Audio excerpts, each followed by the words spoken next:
স্থির বিদ্যুৎ। তোমাদের এই চ্যাপ্টারটাও অনেক গুরুত্বপূর্ণ, যে কটা চ্যাপ্টার আছে মোটামুটি এই চ্যাপ্টারগুলোর মধ্যে এটাকে বলা যায় অনেক গুরুত্বপূর্ণ।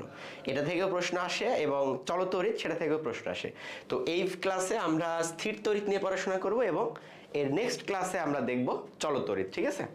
তো তোমরা যারা জয়েন আছো তারা একটু আমাকে আপাতত কনফার্ম করো যে সবকিছু ক্লিয়ার কিনা, বোর্ড ঠিকমতো দেখা যাচ্ছে কিনা, আমাকে ঠিকমতো শুনতে পাচ্ছ কিনা, এবং তোমরাও ক্লাসটা শেয়ার দিয়ে দাও, তোমাদের বন্ধুদের জানিয়ে দাও, আমরা সবাই মিলে যাতে এই ক্লাসটি এনজয় করতে পারি। ঠিক আছে? তো তোমরা যারা আসো একটু আমাকে কনফার্ম করো সবকিছু ঠিকঠাক বোঝা যাচ্ছে কিনা, দেখা যাচ্ছে কিনা, এবং আমাকে শুনতে পাচ্ছ কিনা।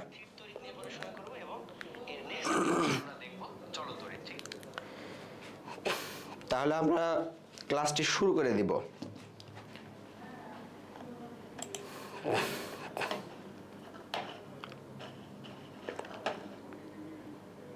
সবকিছু কি ঠিকঠাক আছে কিনা একটু দ্রুত জানাও, এবং তোমাদের আরেকটা জিনিস আমাকে কনফার্ম করো যে এই চ্যাপ্টারের কোন কোন টপিকের প্রবলেম থাকে তোমাদের বেসিক্যালি, সেগুলো একটু ক্লিয়ার করো, তাতে করে আমরা সেই টপিকগুলোতে একটু গুরুত্ব দিতে পারি। ঠিক আছে?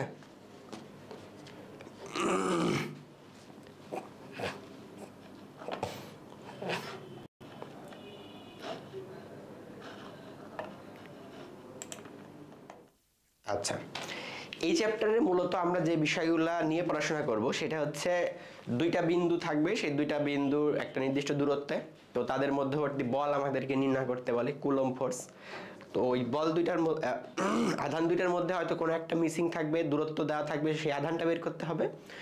আরেকটা যে প্রশ্নটা অনেক বেশি আসে সেটা হচ্ছে সাপোজ দুইটা গোলকের ভিতরে চার্জের পরিমাণ ভিন্ন ভিন্ন আছে, তো তাদেরকে দেখা যাচ্ছে একটা সৃজনশীল আসে, তাদেরকে একসাথে কানেক্ট করে আবার পুনরায় আগের অবস্থানে রাখছো, তাহলে এখন তাদের মধ্যবর্তী বল কত হবে?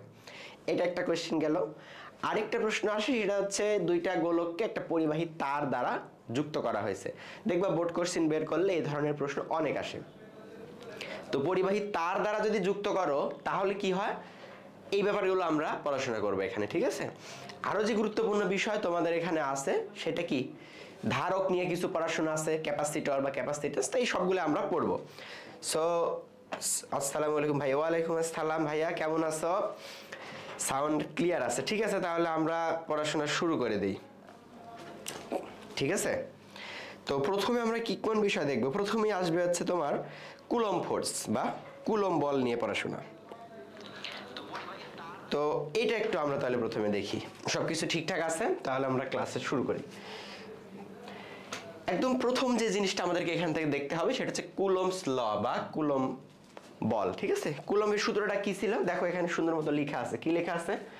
নির্দিষ্ট মাধ্যমে দুইটি আহিত বস্তু, আহিত বস্তু কি চার্জিত বস্তু, সোজা কথা, দুইটা আহিত বস্তুর মধ্যে ক্রিয়াশীল আকর্ষণ বা বিকর্ষণ বলের মান তাদের আধানের গুণফলের সমানুপাতিক, মধ্যবর্তী দূরত্বের বর্গের ব্যস্তানুপাতিক, এবং এই বল তাদের সংযোগ সরলরেখা বরাবর ক্রিয়া করে। খুবই সিম্পল, খুবই ছোট একটা সূত্র এখানকার, তাই না? কি সূত্র সেটা? যদি দুইটা আধান থাকে, ধরো এটা একটা আধান, যে আধানের নামকে ধরো বলা হলো Q1, একটা নির্দিষ্ট দূরত্বে আরেকটা আধান আছে, সেই আধানের পরিমাণ Q2। তো এদের মধ্যবর্তী যে দূরত্ব, এই দূরত্বটাকে মনে করো আমি বলতেছি R। তো according to Coulomb's law, Coulomb সূত্র অনুসারে এই মধ্যবর্তী বলের মান যদি F হয় তাহলে আমি লিখতে পারবো কি, F ইজ প্রপোর্শনাল এই আধান দুইটার গুণফলের সমানুপাতিক, তাহলে Q1 into Q2, Q1 into Q2, এটা মনে করো একটা ইকুয়েশন। এবং সেকেন্ড যে কথাটা সেটা হচ্ছে মধ্যবর্তী দূরত্বের বর্গের ব্যস্তানুপাতিক, তার মানে এই বল সমানুপাতিক হবে মধ্যবর্তী দূরত্বের বর্গের ব্যস্তানুপাতিক, অর্থাৎ 1/r²। এটা মনে করো 2 নাম্বার ইকুয়েশন। এখন এই দুইটাকে যখন তুমি একসাথে কম্বাইন করে লিখবে তখন কিভাবে লেখা যাবে? তখন লেখা যাবে F is proportional Q1 Q2 by কত r², এটা লিখতে পারবে। এখন প্রপোর্শনাল চিহ্ন যদি তুলে দাও তাহলে এখানে একটা কি আসে, ধ্রুবক আসে। প্রপোর্শনাল যেটা তুলে দিলে এখানে একটা ধ্রুবক আসবে, তখন এই ফর্মুলাটার চেহারা দাঁড়াবে কেমন, F ইকুয়াল টু, ধ্রুবকটার নাম দিচ্ছি কত, K, F equal to K into Q1 Q2 divided by r²। ঠিক আছে? এইটা দিয়ে আমাদের কিন্তু পড়াশোনা করতে হবে, অর্থাৎ এইটা দিয়ে আমাদের প্রচুর ম্যাথ আসবে, আমি দেখাবো সবগুলো ম্যাথই দেখাবো। এখানে এফ দ্বারা বোঝাচ্ছে মধ্যবর্তী বল, কে দ্বারা বোঝাচ্ছে কি একটা ধ্রুবক। এই কে এর মান কত বলো? কে এর মান হচ্ছে 9 গুণ 10⁹, ঠিক আছে, এটা মনে রাখতে হবে। আর Q1 Q2 কি? Q1 Q2 তোমাকে প্রশ্নে দেওয়াই থাকবে যে প্রথম বস্তুর চার্জ মনে করো Q1, দ্বিতীয় বস্তুর চার্জ মনে করলাম Q2, এবং আরটা কি? আরটা হচ্ছে এই দুইটা চার্জের মধ্যবর্তী দূরত্ব। এখানে একটা জিনিস খেয়াল করবে, অনেক সময় এই বস্তুর একদম এই প্রান্ত থেকে এই প্রান্ত পর্যন্ত দূরত্ব দেওয়া থাকে, আর আলাদাভাবে এই বস্তু এইগুলোকে দেখা যাচ্ছে ব্যাসার্ধ দেওয়া আছে, এইগুলোকে ব্যাসার্ধ দেওয়া আছে। সো তোমাকে দূরত্ব বলতে একদম এইগুলোকে কেন্দ্র থেকে শুরু করে নিয়ে এইগুলোকে কেন্দ্র পর্যন্ত, এটা মাথায় রাখতে হবে, ঠিক আছে। মানে এই প্রশ্নে যে ধরো এই দূরত্বটা আমি আলাদাভাবে দিলাম হচ্ছে 10 মিটার, আর এই গোলকের ব্যাসার্ধগুলোকে ধর দিলাম আমি 10 সেন্টিমিটার করে করে, এটাও দিলাম 10 সেন্টিমিটার। তাহলে টোটাল দূরত্বটা তোমাকে কত কনসিডার করতে হবে? এই 10 মিটার প্লাস এই যে 10 সেন্টিমিটার, এই 20 সেন্টিমিটারও তোমার তখন ক্যালকুলেশনের মধ্যে আনতে হবে, ঠিক আছে। এইটা হচ্ছে আমাদের কুলম্বস ল। সিরাতুল মুরাদ, আসসালামু আলাইকুম ভাই। ওয়ালাইকুম আসসালাম ভাইয়া, তোমাকেও রমজানের শুভেচ্ছা। ওকে, তো এইটা দিয়ে তাহলে আমাদের কিভাবে ম্যাথ আসবে আমরা তাহলে কিছু এক্সাম্পল সলভ করে দেখব এখন। এই প্রথম একটা এক্সাম্পল দেখো, এটা সলভ করো। এখানে দেখো কি বলা হচ্ছে, চিত্রটা দেখলে বোঝা যাচ্ছে কিনা। এখানে আছে হচ্ছে 20 কুলম্ব এবং এখানে আছে 30 কুলম্ব। এখানে 20 কুলম্ব, এখানে 30 কুলম্ব। এদের মধ্যবর্তী দূরত্ব দেওয়া আছে 2 মিটার। তো একদম খুবই সিম্পল প্রশ্ন, আধানদ্বয়ের মধ্যবর্তী বলের মান কত? প্রশ্ন দেখো সিলেট বোর্ড 2017 প্রশ্ন। তো তুমি একটা জিনিস চিন্তা করো তো, আমি একটু আগে যে ফর্মুলাটা লিখছিলাম সেই ফর্মুলাটা কি ছিল? ফর্মুলাটা ছিল হচ্ছে F equal to K into Q1 Q2 by কত ছিল? R square. F equal to K into Q1 Q2 by R square. তো এখন এগুলোর পরিচয় কি? Q1টা কি ছিল? Q1টা ছিল হচ্ছে প্রথম বস্তুর চার্জ, Q2টা ছিল দ্বিতীয় বস্তুর চার্জ, এবং K এর মান কত? 9 × 10⁹। সো তুমি যদি এখন এই ভ্যালুগুলো সব ইমপ্লিমেন্ট করো তাহলে দেখো তো রেজাল্টটা কত আসে। তোমরা একটু ক্যালকুলেটর নাও, খাতা কলম নিয়ে তোমরাও একটু অ্যান্সার করার চেষ্টা করো, দেখি কোনটা অ্যান্সার হয়। দেখো, ঠিক আছে, তোমরা অ্যান্সার করে কমেন্ট সেকশনে জানাও। আমি জানি তোমরা আমার আগে দ্রুত অ্যান্সার করতে পারবে। তো আমি এখন এই ভ্যালুগুলো বসাই, দেখি K এর মান কত বসাবো? 9 × 10⁹। তার সাথে গুণ আকারে আছে কে? এই যে ওপরে Q1 Q2। তো Q1 কত? 20 কুলম্ব, Q2 কত? 30 কুলম্ব। তাহলে এই দুইটা গুণ করো, তাহলে 20 গুণ কত? 30 ডিভাইডেড বাই নিচে হচ্ছে আর স্কয়ার। তো আমাদের এখানে আর কত? আর হচ্ছে 2 মিটার। এখন দেখো এই 2 মিটারটা কিন্তু একদম কেন্দ্র টু কেন্দ্র পর্যন্ত দেওয়া আছে, তাহলে এখানে আমাকে আর এক্সট্রা কিছু করতে হবে না, সরাসরি আর দেওয়া আছে। তাহলে নিচে 2 মিটার যেহেতু, তাহলে 2 এর উপরে কি হবে? স্কয়ার হবে, মানে 4 হবে নিচে। বুঝছো? একবার আমি 4ই লিখি, নিচে 4 হবে। বুঝতে পারছো? তো এটা এখন দ্রুত ক্যালকুলেট করো, দেখি কত আসে। রফিকুল ইসলাম, আসসালামু আলাইকুম ভাই। আলহামদুলিল্লাহ ভালো আছি, তুমি কেমন আছো ভাইয়া? তোমরা ক্যালকুলেশন করো সবাই, খাতা কলম নাও, দেখি আজকের সবগুলো ম্যাথ তোমরাই করতে পারবে। এটা ক্যালকুলেশন করো, করে দ্রুত কমেন্টে জানাও, আমিও ক্যালকুলেশন করে দেখছি কত আসে।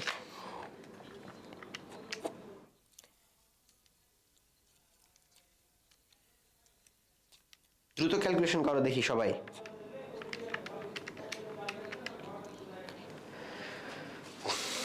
কত আসতেছে? অলরেডি অ্যান্সার দিয়ে দিয়েছে মুরাদ সি।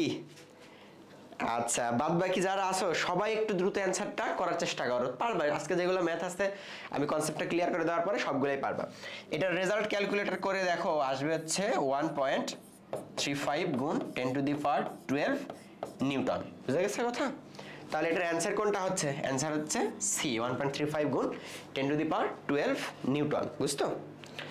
আচ্ছা, তো এই এক্সাম্পলটা বোঝা গেছে কিনা? তাহলে আমি পরের এক্সাম্পলের দিকে যাব। আজকে আমরা অনেকগুলো এক্সাম্পলই সলভ করব, মোটামুটি সবগুলোই কিন্তু খুবই ইম্পর্টেন্ট পরীক্ষা আসার জন্য। এটা একদম বেসিক ছিল, আমরা এরপরে আরেকটু অ্যাডভান্স প্রবলেম দেখব, ঠিক আছে।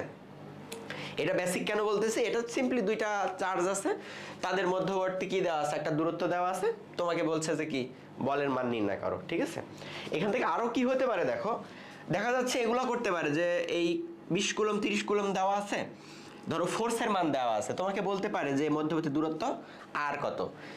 সেম সূত্র, এই সূত্রে যখন তুমি Q1 Q2 বসাবে, K বসাবে, F বসাবে, তখন বের করতে হবে কি, বের করতে হবে আর এর মানটা। বুঝতে পারছো কথা? আবার ধরো Q1 Q2 এর মধ্যে কোনো একটা মিসিং দিল, যে দুইটার মধ্যে দেখা যাচ্ছে একটা দিল একটা দিল না, তো সেম ভাবে তোমাকে তখন Q1 আর Q2 এর মধ্যে কোনো একটা ক্যালকুলেট করে বের করতে হবে। ঠিক আছে? তো এই প্রশ্ন যদি ক্লিয়ার হয় তাহলে আমি পরের এক্সাম্পলে যাই। দেখো পরের এক্সাম্পলটা একটু মানে আগেরটার মতোই, বাট এটা একটু আলাদা। কি আলাদা দেখো তো, পড়ো তোমরা নিজেরাও পড়ে একটু করার ট্রাই করো। বলা আছে 4 কুলম ও 6 কুলম মানের দুইটা চার্জ পরস্পর থেকে 10 সেন্টিমিটার দূরে স্থাপন করছো। মানে দুইটা চার্জ, একদম সিম্পল চিন্তা করো যে এখানে একটা চার্জ আছে আর সাপোজ এখানে একটা চার্জ আছে। তো চার্জ দ্বয়ের মান কেমন কেমন, একটা 4 কুলম, এটা হচ্ছে 4 কুলম, পজিটিভ অবশ্যই দেওয়া, পজিটিভ প্লাস চিহ্ন দিলেও হবে না দিলেও হবে, আর এটা হচ্ছে প্লাস 6 কুলম। ঠিক আছে? এই দুইটা হচ্ছে তোমাকে দেওয়া আছে আধান। এখন এরা পরস্পর কতটুকু ডিসটেন্সে আছে এটাও কিন্তু তোমাকে দিয়ে দিছে। কতটুকু ডিসটেন্স আছে দেখো, 10 সেন্টিমিটার ডিসটেন্স আছে। তো 10 সেন্টিমিটার, তাহলে সেন্টিমিটারকে তোমার কি করতে হবে বলো তো, মিটারে কনভার্ট করতে হবে। তো আমি একবার মিটারে কনভার্ট করে লিখি, কারণ 10 সেন্টিমিটার একে যদি মিটারে কনভার্ট করো তাহলে 100 দিয়ে ভাগ করতে হবে। তাহলে 100 দিয়ে ভাগ করলে কত হবে, 0.1 মিটার, 0.1 মিটার। বুঝতে পারছো ডাটাগুলা? তো এখন এখান থেকে তোমাকে তাহলে বের করতে বলছে কি, দেখো যে 4 কুলম ও 6 কুলম মানের দুটি চার্জ পরস্পর থেকে 10 সেন্টিমিটার দূরে অবস্থিত, চার্জ দুইটিকে একটি পরিবাহী তার দ্বারা যুক্ত করছো। এইবার হচ্ছে কাহিনী, দেখো চার্জ দুটোকে কি করছো, একটা তারের মাধ্যমে যুক্ত করছো। ধরো এটাই তার, সাপোজ হচ্ছে এটাই তার, তাহলে তারের মধ্যে দিয়ে যদি তুমি যুক্ত করো তাহলে আসলে কি হবে, ঘটনা যেটা ঘটবে, এখানে আছে কত 4 কুলম, এখানে আছে 6 কুলম। ঠিক আছে? প্লাস, দুটোই কিন্তু প্লাস। তাহলে যখন তুমি তারের মাধ্যমে এক জায়গায় করবে, এটার দুইটা কনসেপ্ট আছে, তুমি তারের মাধ্যমে এক করো আর দুইটা বস্তুকে নিয়ে এসে কানেক্ট করো, এটা কিন্তু একই মিনিং। কিভাবে? তুমি যদি এই দুইটা বস্তুকে কানেক্ট করো তাহলে দেখো এখানে বস্তুটা একটা, এই কনসেপ্টটা ভালো করে বুঝো, এটা পরীক্ষা আসে এবং আমি এটা এমসিকিউ দেখাইছি, বাট এটা কিন্তু সিকিউতে আসে। ঠিক আছে?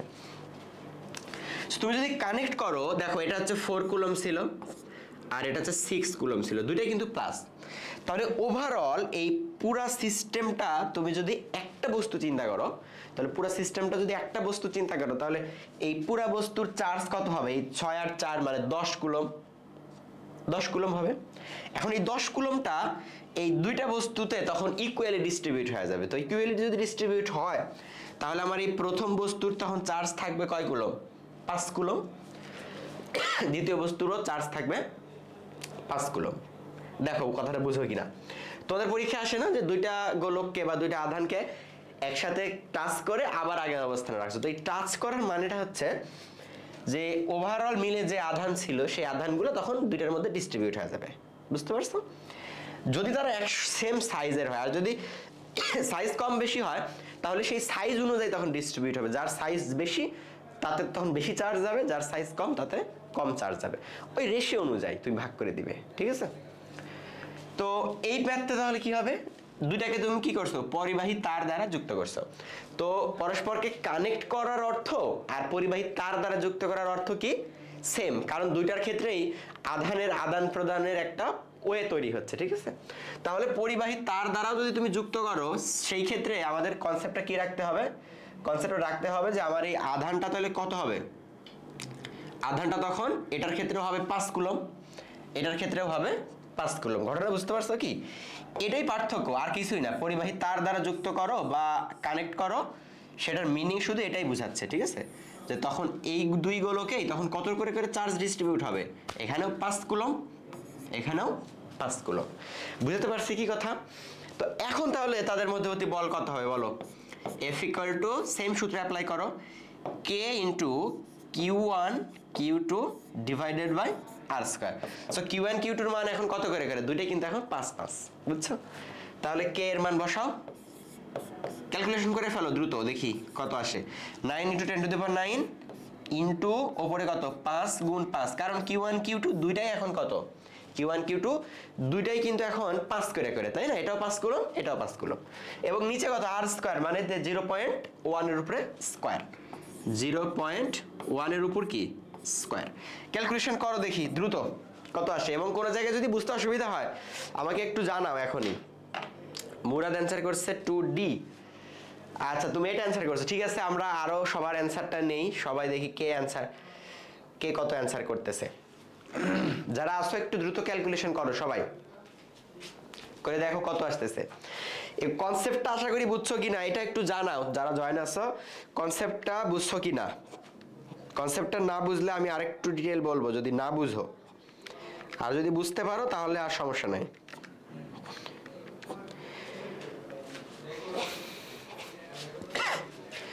সবাই একটু জানাও কনসেপ্টটা ক্লিয়ার আছে কিনা। পরিবাহী তার দ্বারা যুক্ত করো বা কানেক্টেড করো, দুটাই ক্ষেত্রেই কিন্তু ওই আধানটা শুধু আদান প্রদান হবে, ঠিক আছে। আচ্ছা তো এটার অ্যান্সার আসতেছে 2.25 গুণ 10⁻13 নিউটন, ঠিক আছে। এর ইউনিট কি? এর ইউনিট হচ্ছে নিউটন। এটাও বোর্ডের প্রশ্ন, দেখো চট্টগ্রাম বোর্ড কুমিল্লা বোর্ড 2019 এর একটা প্রশ্ন, ঠিক আছে। আচ্ছা তো এটার অ্যান্সার হচ্ছে তোমার ডি, ঠিক আছে। 2.25 গুণিত 10⁻13 কুলম্ব। তার মানে এই কনসেপ্ট থেকে দুইটা এক্সাম্পল সলভ করলাম। একটা হচ্ছে ডিরেক্টলি তাদেরকে আধান দেওয়া ছিল, আমার বল বের করছি। আরেকটা হচ্ছে দুইটাতে ডিফারেন্ট আধান ছিল, তাদেরকে একটা পরিবাহী তার দ্বারা কানেক্ট করছি। তো কানেক্ট করলে যেটা হবে এই আধানগুলো শুধু একটু ডিস্ট্রিবিউট হয়ে যাবে, বুঝছো। এখন পরিবাহী তার দ্বারা কানেক্ট করা যে কথা, সেই বস্তু দুইটাকে স্পর্শ করায় আবার আগের অবস্থানে রাখাও কিন্তু সেম কথা, বুঝতে পারছো। এটা একটু মাথায় রাখবে, পরীক্ষায় যদি আসে একটু খেয়াল রাখবে। ক্লিয়ার? ওকে, তাহলে আমি পরের টপিকে যাই যদি এটা বুঝতে পারো, ঠিক আছে। এরপর এটা দেখো তো বলছে কি তড়িৎ ক্ষেত্র বা তড়িৎ ক্ষেত্র প্রাবল্য, এটাও কিন্তু পরীক্ষায় আসে। তড়িৎ ক্ষেত্রটা কি? Electric field and electric field intensity. তড়িৎ ক্ষেত্রের মেইন মিনিংটা হচ্ছে, তুমি যদি এখানে একটু সংজ্ঞাটাকে খেয়াল করো, যে তড়িৎ ক্ষেত্রের কোন বিন্দুতে একটি একক ধনাত্মক আধান স্থাপন করলে সেটি যে বল অনুভব করবে তাকে আমরা বলবো কি ওই বিন্দুর তড়িৎ তীব্রতা বা ইলেকট্রিক ফিল্ড ইন্টেন্সিটি, ঠিক আছে। এখন প্রথমে একটা কথা আছে না, তড়িৎ ক্ষেত্র ইলেকট্রিক ফিল্ড। ইলেকট্রিক ফিল্ড কি? তুমি যদি এখানে একটা চার্জ রাখো, ধরো এখানে একটা কিউ পরিমাণ চার্জ রাখলে, তাহলে এই চার্জের চারদিকে একটা নির্দিষ্ট এরিয়া জুড়ে কি থাকে, আর এই চার্জের প্রভাব বিদ্যমান থাকে। কথাটা কি বুঝছো? মানে প্রভাব বিদ্যমান থাকে বলতে আমি বুঝাচ্ছি যে তুমি যদি এই এরিয়ার মধ্যে অন্য একটা চার্জ নিয়ে আসো, তাহলে এই আধানের দ্বারা সেই আধান হয় আকর্ষিত হবে, না হয়তো বিকর্ষিত হবে। আকর্ষিত হবে বিপরীতধর্মী চার্জ হলে, আর বিকর্ষণধর্মী হবে সমধর্মী চার্জ হলে, ঠিক আছে। তো তাহলে তড়িৎ ক্ষেত্রের সংজ্ঞাটা এভাবে দিতে পারবে যে কোনো একটা আধানের চারপাশে যে অঞ্চল জুড়ে বা যে এরিয়া জুড়ে তার প্রভাব বিদ্যমান থাকে তাকে আমরা বলবো হচ্ছে তড়িৎ ক্ষেত্র, এই যে ইলেকট্রিক ফিল্ড। এখন ইলেকট্রিক ফিল্ড ইন্টেন্সিটিটা কি? তুমি অলরেডি ধরো একটা তড়িৎ ক্ষেত্র আছে তোমার কাছে, এই তড়িৎ ক্ষেত্রের মধ্যে তুমি একটা আধান নিয়ে আসছো, এই তড়িৎ ক্ষেত্রের মধ্যে তুমি মনে করো একটা চার্জ নিয়ে আসছো, সাপোজ কিউ পরিমাণ চার্জ নিয়ে আসছো। তাহলে এই আধান, এই যে বড় হাতের কিউ আর এই ছোট হাতের কিউ, এই দুটার মধ্যে একটা আকর্ষণ বা বিকর্ষণ বল কাজ করবে কিনা বলো তো? অবশ্যই করবে, কারণ তুমি যে আধানটা নিয়ে আসছো সেটা কিন্তু এই যে অলরেডি যে তড়িৎ ক্ষেত্র আছে তার ভিতরে নিয়ে আসছো, মানে তার প্রভাব বলয়ের ভিতরে নিয়ে আসছো। তো এখন মনে করো এই কিউ পরিমাণ আধান আনার কারণে তুমি বল পাইছো এফ। তাহলে একক আধান আনলে কতটুকু বল পাইতে দেখো তো, খেয়াল করো তো। কোনো কিছু যখন এককে হবে তখন আমাদের কি করতে হয়? ভাগ করতে হয় না? মানে আমি এভাবে লিখতে পারি জিনিসটাকে, যে কিউ আধানের জন্য বলের মান কত? বলের মান হচ্ছে এফ, ঐকিক নিয়ম, আর কিছুই না। অতএব একক আধানের জন্য বলের মান কত হবে তাহলে? এফ বাই কিউ কিনা বলো তো? একক আধানের জন্য বলের মান হবে এফ বাই কিউ। তো এই যে একক আধানের জন্য যে বলের মানটা, এটারই নাম কি? এই যে ওই বিন্দুর তড়িৎ তীব্রতা বলা হয়, এবং ইন্টেন্সিটিকে প্রকাশ করা হয় হচ্ছে ই দিয়ে। তার মানে আমি এখান থেকে কি লিখতে পারবো বলো তো? E equal to F by কত? Q. Equal to F by Q. তো এইটা দিয়ে তোমাদের পরীক্ষায় প্রশ্ন আসবে, ইন্টেন্সিটির মান দেওয়া থাকবে, বলের মান দেওয়া থাকবে, হয়তো চার্জ বের করতে হবে, অথবা চার্জের মান দেওয়া থাকবে, বলের মান দেওয়া থাকবে, ইন্টেন্সিটি বের করা লাগবে, অথবা দেখা যাচ্ছে বল বের করা লাগবে, তোমাকে ইন্টেন্সিটি আর আধান দেওয়া আছে, বুঝতে পারছো? তাহলে এগুলোর পরিচয় কি? ই হচ্ছে ইন্টেন্সিটি বা তীব্রতা, এফ হচ্ছে ফোর্স, কার কার মধ্যে ফোর্স? ওই যে অলরেডি যেটা আছে এবং যেটা তুমি নিয়ে আসলে এই দুইটার মধ্যবর্তী ফোর্স। আর কিউটা কি? কিউটা হচ্ছে, কিউ কিন্তু এই যে এখানে এই চার্জ না, যে চার্জটা তুমি নিয়ে আসছো বা তড়িৎ ক্ষেত্রের মধ্যে রাখছো সেই চার্জ, ঠিক আছে? এটার আরেকটা সূত্রের ভার্সন আছে, সেটা কি? এটা একটু দেখাই তোমাকে, দেখো এটার কিন্তু আরেকটা সূত্র আছে, সেই সূত্রটা হচ্ছে এরকম, দেখো ইকুয়াল টু এই যে এফ, এফ মানে কি? এফ মানে হচ্ছে কুলম্ব বল, কার কার মধ্যে? এই যে কিউ আর এই যে আর এর মধ্যে, মানে কিউ আর এই কিউ এর মধ্যে, বড় কিউ আর ছোট কিউ এর মধ্যে। তো বড় কিউ আর ছোট কিউ এর মধ্যে হচ্ছে দূরত্ব যদি আমি আর বলি, তাহলে তাদের মধ্যে যে আকর্ষণ বা বিকর্ষণ বল এফ, সেটার মান কিন্তু এরকম হবে তখন, যে কে ইন্টু বড় হাতের কিউ ছোট হাতের Q divided by R square. এইটুকু হচ্ছে শুধু এফ এর মান। তাকে আবার আমার ভাগ করতে হবে কি দিয়ে বলো তো? এই যে নিচের কিউ দিয়ে। তাহলে এখানে যেটা ঘটবে, এই কিউ আর এই যে উপরের ছোট হাতের কিউ ছোট হাতের কিউ দুটো কিন্তু কাটাকাটি চলে যাবে, তুমি একটু ক্যালকুলেশন করে দেখো।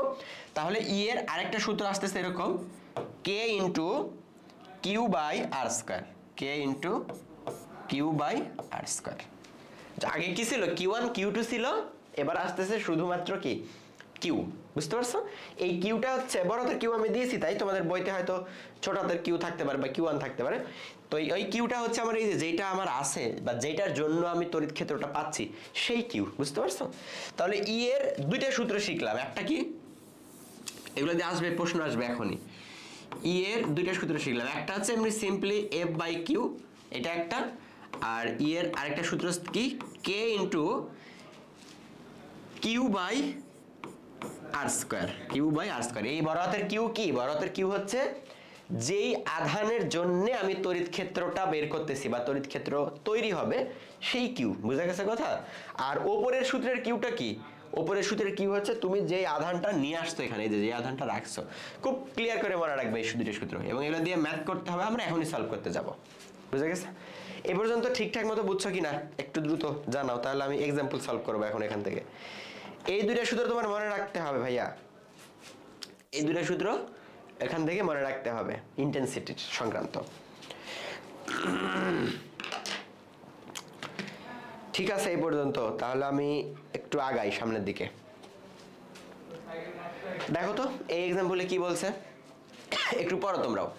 কোন তড়িৎ ক্ষেত্রে এই যে কোন তড়িৎ ক্ষেত্রে 40 কুলম্ব আধান স্থাপন করলে এটি 160 নিউটন বল লাভ করে। ওই বিন্দুতে যদি 50 কুলম্ব আধান স্থাপন করি তাহলে কত নিউটন হবে বল? তো এখানে কিন্তু দুইটা ডাটা তোমাকে দেওয়া আছে। এখানে কয়টা ডাটা দেওয়া আছে? দুইটা ডাটা দেওয়া আছে, যে কোন একটা তড়িৎ ক্ষেত্রে তুমি যদি 40 কুলম্ব আধান রাখো তাহলে সেটা 160 নিউটন বল লাভ করে। আচ্ছা, আমরা তড়িৎ ক্ষেত্রের সূত্রটা কি দেখলাম দেখো তো, E equal to F by Q, তাই না? Equal to F by Q. তো একটু খেয়াল করো, কোন একটা তড়িৎ ক্ষেত্র মনে করো আছে, XYZ একটা তড়িৎ ক্ষেত্র আছে, সেই তড়িৎ ক্ষেত্রের কিন্তু মান দেওয়া নাই, এই তড়িৎ ক্ষেত্রের মানটা আমাকে বের করতে হবে প্রথমে। তাহলে কোন একটা তড়িৎ ক্ষেত্রে তুমি যদি 40 কুলম্ব আধান রাখো তাহলে এটা কার মান বলো তো? এটা হচ্ছে কিউ এর মান। তাহলে এটি 160 নিউটন বল লাভ করে, তাহলে এটা কার মান ভাইয়া? এটা হচ্ছে এফ এর মান। এইটুকু কিন্তু একটা ডাটা, তাহলে এই ডাটা থেকে আমাকে প্রথমে ই বাইর করতে হবে। তাহলে এফ এর মান কত? 160 ডিভাইডেড বাই কিউ এর মান কত? 40। তাহলে এটা কাটাকাটি করে দেখো আসবে হচ্ছে 4। এখন ই এর একক কি দেখো, উপরে আছে নিউটন, নিচে আছে কুলম্ব, তাহলে এটার একক হবে নিউটন পার কুলম্ব। তাহলে আমরা ইলেকট্রিক ফিল্ড ইন্টেন্সিটির মানটা পাইলাম, ই এর মানটা পাইলাম, তাই না? এখন ই এর মান দিয়ে আমাদের আসলে কাজ কি? এই ম্যাথটা কিন্তু শেষ হয়নি এখনো, ম্যাথটার আরেকটা অংশ আছে, সেটা কি? ওই বিন্দুতে তুমি যদি 50 কুলম্ব আধান রাখো তাহলে কত বল লাভ করবে, ঠিক আছে? তাহলে এই সেম সূত্রটা আমি আবার দিব, যে E equal to F by Q. এবারে যে আমরা ই এর মানটা পেয়ে গেলাম না, এই যে দেখো এখান থেকে ই এর মান পাইছি কত 4, এফ এর মান আমাদেরকে বের করতে হবে, আর কিউটা এবার কত, তুমি কিউ এর মান এবার কত দিছো 50 কুলম দিছো, তাহলে এবার কিউ এর মান হচ্ছে 50। তাহলে এখান থেকে আড়াআড়ি গুণ করে দেখো এফ এর মানটা কত আসতেছে। অর্থাৎ এটা কিন্তু দুইটা স্টেপে ছিল, প্রথমত তোমাকে আগে ইন্টেন্সিটি বের করতে হলো, দেন ইন্টেন্সিটি বের করার পরে তখন তোমাকে বের করতে হচ্ছে কি সেকেন্ড অংশের জন্য আবার তোমাকে বল বের করতে হবে, ঠিক আছে। তো এটা ক্যালকুলেট করে দেখো কত আসে, 4 দিয়ে এটাকে গুণ করলে কত হবে 200 নিউটন হবে এটা বলের মান, বুঝতে পারছো। এটা একটা ইন্টেন্সিটি সংক্রান্ত একটা প্রবলেম ছিল তোমাকে, যে 200 নিউটন, তাহলে এটা অ্যান্সার কত হচ্ছে, অ্যান্সার হচ্ছে দেখো ডি 200 নিউটন। বুঝা গেছে কথা? আচ্ছা, তো এই পর্যন্ত ঠিক আছে কি না বলো, তারপরে আমি পরের টাইপে যাব। ইন্টেন্সিটি পর্যন্ত বুঝছো কিনা, বা ইন্টেন্সিটির ম্যাথগুলো বুঝছো কিনা একটু জানাও দ্রুত সবাই যারা জয়েন আছো। 3D, হ্যাঁ ঠিক আছে ভাইয়া,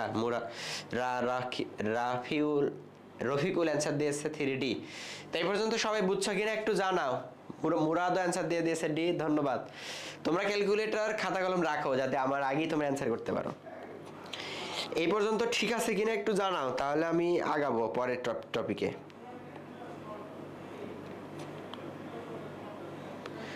এই পর্যন্ত ঠিকঠাক আছে কিনা একটু জানাও দ্রুত।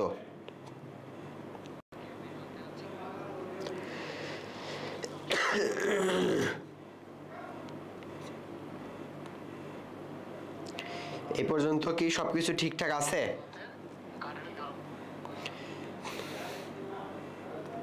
জয়েন আছো যারা, তারা একটু দ্রুত জানাও দেখি। বুঝছি ভাই, ওকে। তাহলে আমরা পরবর্তী টাইপের দিকে আগায় দেখি। ইন্টেন্সিটির পরে আমাদের কি আসবে দেখো, আসবে হচ্ছে ইলেকট্রিক পোটেনশিয়াল বা তড়িৎ বিভব। তড়িৎ বিভবটার সংজ্ঞাটা কি দেখো, তোমাদের এরকম অনেক সময় সংজ্ঞা আসবে কতে বা খতে, বলা হচ্ছে অসীম থেকে এক একক ধনাত্মক আধানকে, একদম খুব সাদামাটা সংজ্ঞা, অসীম থেকে এক একক ধনাত্মক আধানকে তড়িৎ ক্ষেত্রের কোনো বিন্দুতে আনতে সম্পন্ন কাজের পরিমাণকে আমরা বলবো হচ্ছে বিভব। তো একটু আগেই শিখলাম না তড়িৎ ক্ষেত্র, ধরো এখানে একটা তড়িৎ ক্ষেত্র আছে, কোনো একটা আধানের কারণে তুমি একটা নির্দিষ্ট এরিয়া জুড়ে একটা ফিল্ড পাইছো বা তড়িৎ ক্ষেত্র পাইছো, ধরো এই এরিয়া জুড়ে এর প্রভাব বিদ্যমান আছে, ঠিক আছে। এটা হচ্ছে কিউ পরিমাণ আধান, এটা মনে করো কিউ পরিমাণ আধান। তো এখন অসীম মানে কি, এই যে এর যে প্রভাব বলা হয় এর বাইরেটাই হচ্ছে এর জন্য অসীম। সো তুমি এখন এই অসীম থেকে একটা 1 কুলম্বের আধানকে তড়িৎ ক্ষেত্রের কোন একটা বিন্দুতে নিয়ে আসবে, কনসেপ্ট হচ্ছে এই, ধরো এখানে নিয়ে আসবে। তো এই যে নিয়ে আসতে তোমাকে তো কিছু না কিছু কাজ করতে হলো, তাই না? এই কাজকে আমরা বলবো হচ্ছে বিভব বা ভি।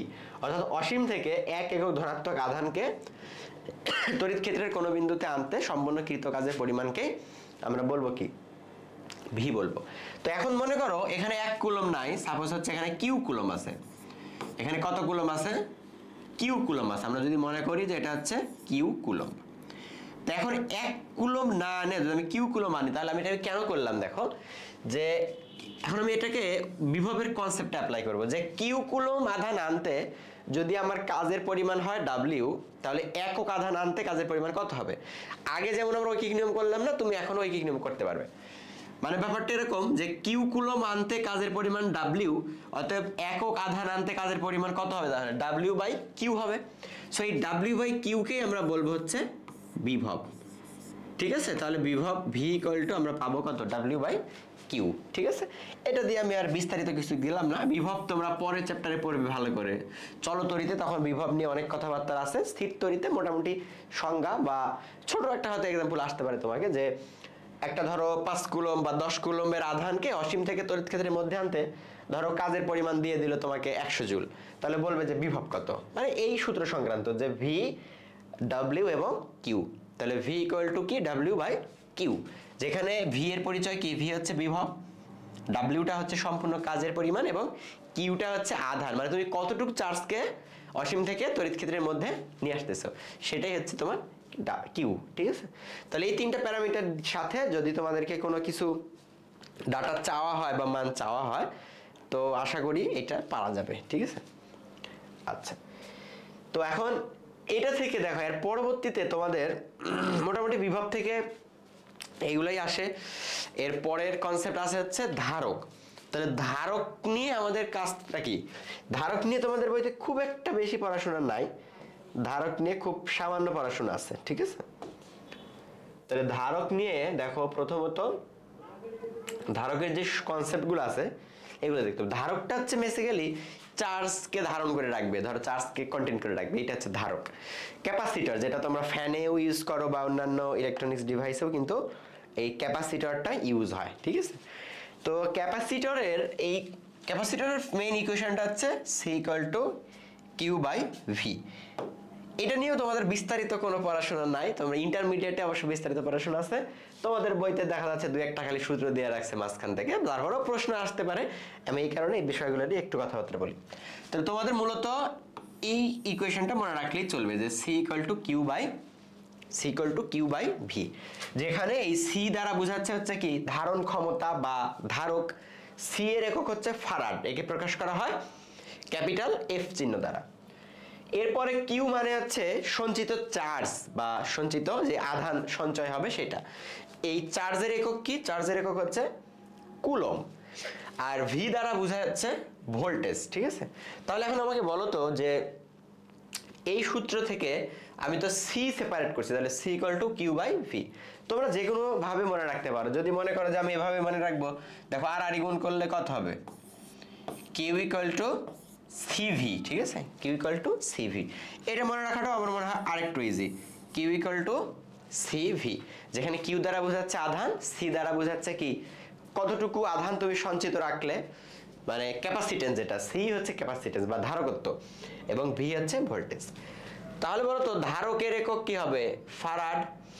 ফারাড না বলে তুমি কিন্তু ধারকের একককে আবার এভাবে বলতে পারো। দেখো এই যে উপরে কি আছে? কুলম্ব, মানে কিউ এর একক কুলম্ব, আর নিচে আছে ভোল্টেজ, ভোল্টেজের একক তো ভোল্ট। তাহলে এটাকে যদি এভাবে লেখো যে কুলম্ব পার ভোল্ট, এই কুলম্ব পার ভোল্ট মানেও কিন্তু ফারাড, কারণ কুলম্ব পার ভোল্ট মানেও আসলে কি কি বোঝাচ্ছে? ওই ক্যাপাসিটেন্সকেই বোঝাচ্ছে বা ধারকত্বকেই বোঝানো হচ্ছে। বুঝতে পারছো কি? তার মানে C equal to Q by V এটা মনে রাখতে পারো, অথবা কিউ ইকুয়াল টু সিভি এটাও মনে রাখতে পারো। এটা থেকে এই ধারকত্বের একটা সূত্র আসবে, মানে এখান থেকে হয়তো তোমাকে দেখা যাচ্ছে ধারকের মান দিয়ে দিল, কিউ এর মান দিয়ে দিল, ভি এর মান চাইলো, বা এরকম ধরো যে ভ্যালু দিতে পারে, বা যেরকম একটা চিত্র আঁকতে পারে তোমাদের ধারকের সিম্বল কেমন এরকম, ঠিক আছে? দুইটা কিন্তু সমান, আর যদি একটা অসমান হয় তাহলে সেটা কিসের সিম্বল বলো দেখি? ধরো একটা বড় একটা ছোট, তাহলে বড় ছোট হলে এটা কিন্তু তড়িৎ উৎস বা তড়িৎ কোষের সিম্বল, মানে এটা হচ্ছে ই। থাকে না, দেখো না ব্যাটারিতে থাকে বা কোন একটা সার্কিটে দেখা যাচ্ছে চলতড়িতে এরকম একটা সিম্বল দেওয়া থাকে, তার মানে এটা হচ্ছে তড়িৎ উৎস। আর দুইটা যখন সমান চিহ্ন, এটা হচ্ছে কার সিম্বল? এটা হচ্ছে ক্যাপাসিট্যান্সের সিম্বল বা ক্যাপাসিটরের সিম্বল, সি এর সিম্বল। তোমাদের এই সিম্বলগুলোর মধ্যে থেকেও একটা সিম্বল পরীক্ষা আসতে পারে, যে বিভিন্ন ধরনের, এটা চলতড়ি স্থির তড়িতে নাই, চলতড়িতে আছে, দেখবে যে বিভিন্ন ধরনের সিম্বল, রোধের সিম্বল আছে, সুইচের সিম্বল আছে, অ্যামিটার, গ্যালভানোমিটার, এরকম সবগুলো সিম্বল তোমাদেরকে জেনে রাখতে হবে, ঠিক আছে? আচ্ছা, তো এইটা হচ্ছে তাহলে ধারকের সিম্বল, এবং ধারক থেকে এই কনসেপ্টটা রাখতে হবে যে কিউ ইকুয়াল টু সিভি বা C equal to Q by V, ঠিক আছে? এখান থেকে আরেকটা লাগবে, সেটা হচ্ছে সঞ্চিত শক্তি। এই যে ধারক যে চার্জ সঞ্চয় করে রাখলো, মানে এই ধারকেরই পাতে দেখা যাচ্ছে একদিকে প্লাস চার্জ এবং একদিকে কি চার্জ? নেগেটিভ চার্জ সঞ্চিত করে রাখে। এইভাবে আসলে ধারক চার্জ সঞ্চিত করে রাখে। তো এই যে সঞ্চয় করে রাখলো, সো ওই ধারক দিয়ে পরবর্তীতে তুমি কোনো কাজ করতে পারবে না? অবশ্যই কাজ করা যাবে, কারণ সে তো আধান সঞ্চয় করে রাখলো, তো ওইটা পরবর্তীতে তুমি কোনো কাজে লাগাইতে পারবে। তার মানে এই ধারক দিয়ে আসলে আমি কাজ করতে পারবো, ধারক দিয়ে কাজ করতে পারবো। এখন কাজ করার যে সামর্থ্য বা অ্যাবিলিটি, এটাকে আমরা কি বলি? শক্তি বলি না? তার মানে ধারকে এই যে চার্জ সঞ্চয় হচ্ছে, তার মানে আসলে ধারকে শক্তি সঞ্চয় হচ্ছে। ধারকে কি সঞ্চয় হচ্ছে? শক্তি সঞ্চয় হচ্ছে। তো সেই ধারকের সঞ্চিত শক্তির ইকুয়েশনটা হচ্ছে W equal to half C V square, W equal to half C V square। এই সঞ্চিত শক্তির দেখো অনেকগুলা সূত্রের প্যাটার্ন সেম, এগুলো মনে রাখার সময় একভাবে মনে রাখবে। যেমন বিভব শক্তির সংজ্ঞা কি ছিল বলতো? EP equal to half m v square. এই ভি কিন্তু আমার ভোল্টেজ না, এই ভি হচ্ছে ভেলোসিটি। আচ্ছা, এই সেম প্যাটার্নের আরেকটা সূত্র ছিল, সেটা হচ্ছে স্প্রিং এ সঞ্চিত শক্তি। স্প্রিং এ সঞ্চিত শক্তিকে ওটাকে ধরো ই দ্বারা প্রকাশ করি, তাহলে সেই সূত্রটা কি ছিল? হাফ কে এক্স স্কয়ার। দেখো এই সূত্রের প্রত্যেকটা কিন্তু প্যাটার্ন দেখতে একটা একই রকম, তো এগুলো মনে রাখার সময় তুমি একসাথে মনে রাখবে। তাহলে বিভব শক্তিটা কি ছিল? হাফ এম ভি স্কয়ার, যেখানে এম হচ্ছে ভর আর ভি হচ্ছে কি? বেগ। আবার স্প্রিং এ সঞ্চিত শক্তির ক্ষেত্রে কি ছিল? ই equal to half K x square, যেখানে কে ছিল স্প্রিং ধ্রুবক এবং এক্স হচ্ছে কি তুমি কতটুকু সরণ ঘটাইলে, ঠিক আছে? এক্স ছিল তুমি কতটুকু সরণ ঘটাইলে। আর ধারকের ক্ষেত্রে এই কনসেপ্টটা কি? ধারকের ক্ষেত্রে কনসেপ্টটা হচ্ছে হাফ সি ভি স্কয়ার, যেখানে সি দ্বারা বোঝাচ্ছে হচ্ছে ধারকত্ব এবং ভি দ্বারা বোঝাচ্ছে কি? তার ভোল্টেজ, ঠিক আছে? সেই ধারকের পাতের দুই প্রান্তের ভোল্টেজ।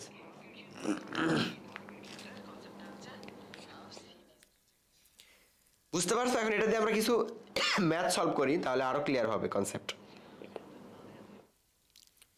বুঝতে পারবে আশা করি সবগুলাই।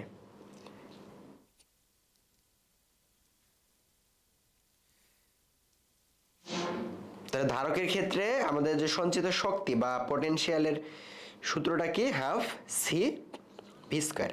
আমি হাফ সি ভি স্কয়ার লিখছি, বাট এখান থেকে তুমি চাইলে আরো অন্যান্য সূত্র ইউজ করতে পারবে। কিভাবে দেখো? কারণ আমরা যে আগের স্লাইডে দেখলাম না, আগের স্লাইডে আমরা কি দেখলাম? Q equal to CV, Q equal to CV. তো এইটা দিয়ে আমরা আসলে এটাকে আমরা রিপ্লেস করতে পারবো, তাহলে এই সূত্রটা আরো অনেকগুলা ফিগারে আমাদের কাছে ধরা দিবে। কিভাবে দেখো? যদি তুমি এখান থেকে সি কে সেপারেট করো, তাহলে সি ইকুয়াল টু কি হবে? Q by V. সো তুমি যদি এখন এই ডাব্লিউ এর সূত্রটা অ্যাপ্লাই করো, দেখো কি করছি আমি? W equal to half C V square ছিল না? Half C V square. তাহলে সি এর মান তুমি আবার কিন্তু কিউ বাই ভি লিখতে পারো, সি না লিখে লিখতে পারো Q by V into V square. তাহলে দেখো তো, এই যে ভি আর ভি একটা কাটা চলে যাবে, তাহলে ডাব্লিউ এর সূত্রটা থাকতেছে কি? হাফ কিউ ভি বা হাফ ভি কিউ। দেখো এটাও কিন্তু সঞ্চিত শক্তির সূত্র, বুঝতে পারছো? আচ্ছা, আমি এখানে কি করলাম? আমি এখানে কিন্তু সি কে রিপ্লেস করছি, বাট আমি যদি সি কে রিপ্লেস না করে ধরো আমি অন্য কিছুকে রিপ্লেস করলাম, কাকে রিপ্লেস করব? ধরো মেইন সূত্র ছিল হচ্ছে W equal to half C V square.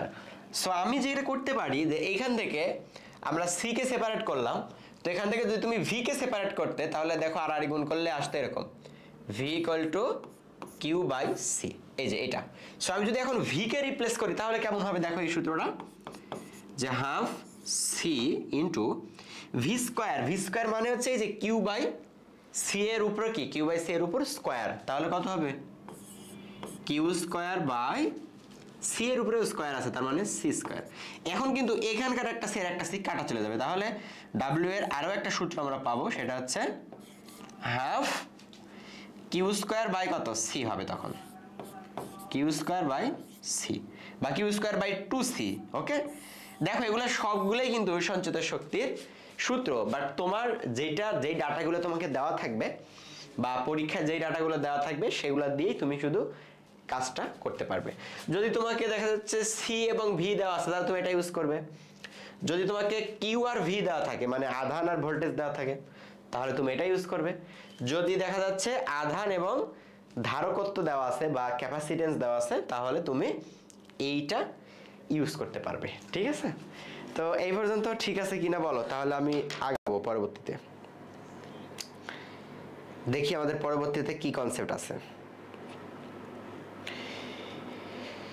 এই পর্যন্ত ঠিক আছে কিনা একটু দ্রুত জানাও দেখি।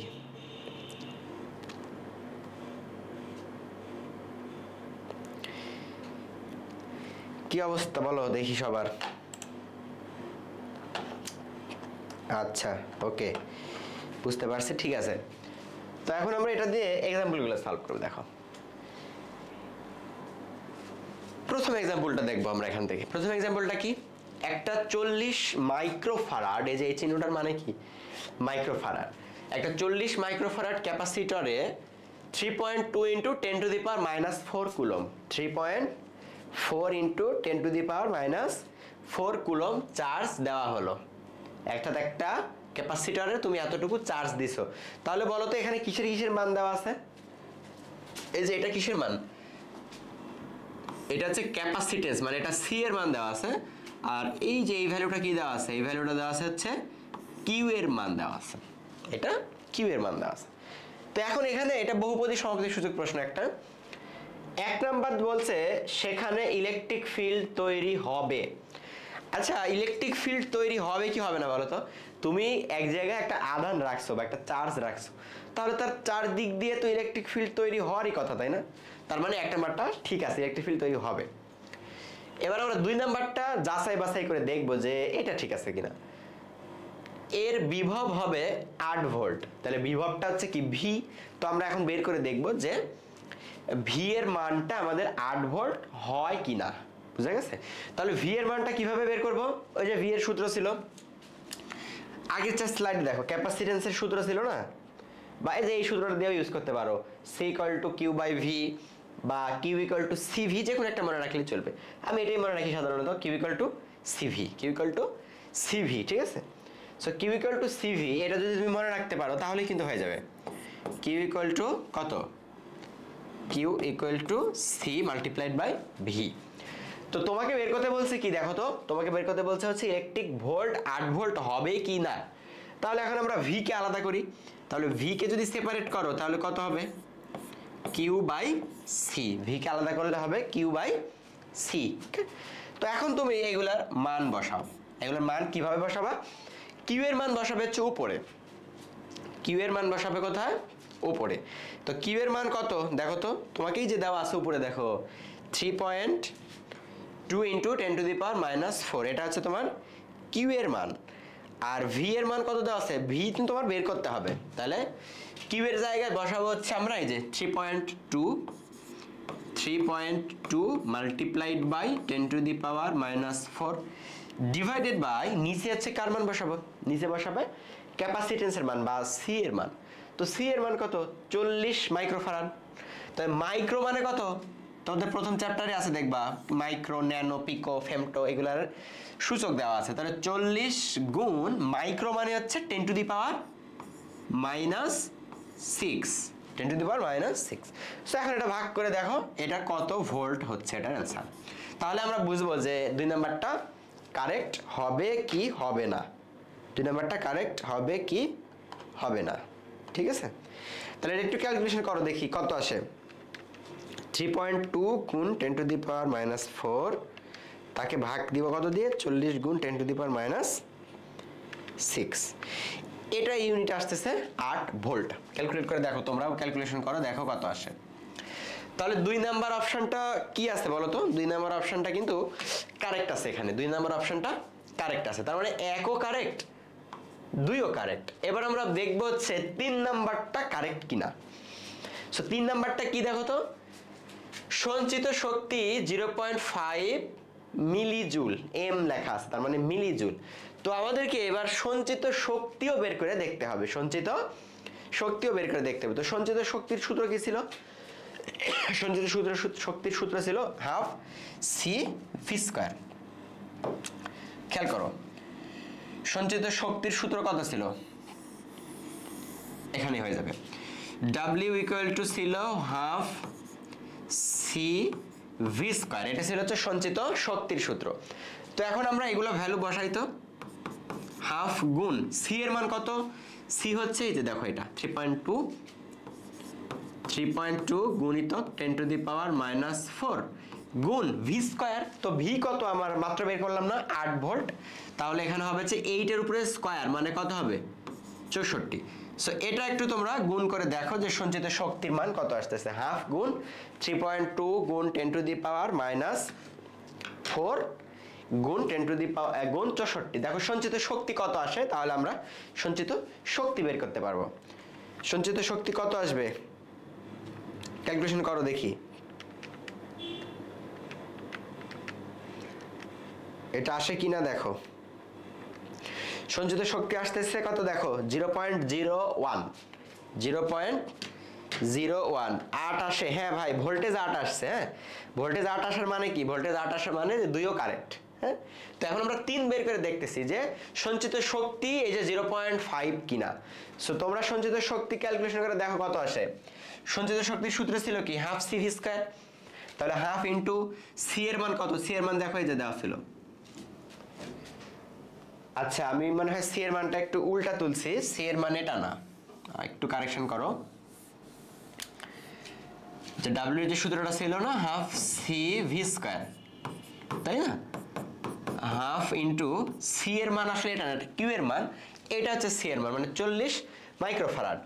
তো 40 তোমরা একটু ঠিক করে নাও গুণ 10⁻⁻6 গুণ ভি স্কয়ার, ভি এর মান পাইছিলাম কত 8 না, তাহলে 8 এর উপরে স্কয়ার করলে কত হবে 64 হবে। এবার একটু গুণ করে দেখো কত আসে ক্যালকুলেশন করে। এবার একটু গুণ করে দেখো, মুরাদ লেখছে 0.01, ভাই আমি একটু সি এর মান দিতে ভুল করেছিলাম, দেখো এখন ক্যালকুলেশন করে দেখো কত আসে। তাহলে 0.5 গুণ 40 গুণ 64 গুণ 10⁻⁻6, এবার আরো কম আসবে 1.2 গুণ 10⁻⁻3 আসবে। এবার দেখো আরো কম আসতেছে তাই না, 1.2 গুণ 10⁻⁻3 জুল। বা যে -3 আছে না, -3 এর জন্য আমরা এটাকে লিখতে পারি মিলি জুল, মানে তুমি যদি এটা লেখো তাও হবে যে 1.2 মিলি জুল, 1.2 মিলি জুলও কিন্তু এখানে লেখা যাবে, ঠিক আছে। সো 1.2 মিলি জুল, কিন্তু এটা কি 0.5 মিলি জুল, দেখো তো এটা কিন্তু 0.5 মিলি জুল না, তাহলে এটার অ্যান্সার কি হবে, অ্যান্সার হবে 1 আর 2। তো 1 আর 2 কোথায় আছে, এই যে দেখো 1 নম্বর অপশনে আছে 1 এবং 2, বুঝতে পারছো। তো এই এক্সাম্পলটাই কিন্তু ধারকের সবগুলো কনসেপ্টই ছিল, তো আশা করি অ্যান্সার করতে পারবে তোমরা, ঠিক আছে। আচ্ছা তো এই পর্যন্ত কি ঠিক আছে, আমি তাহলে কিছু সৃজনশীল সলভ করব এখন তোমাদের মধ্যে, যেগুলা অনেক গুরুত্বপূর্ণ সৃজনশীল পরীক্ষায় আসে, সে ধরনের কিছু সৃজনশীল সলভ করব। তাহলে একটু বলো যে এই পর্যন্ত ঠিকঠাক মতো আছে কি না, বা বুঝতে পারছো কি না তোমরা।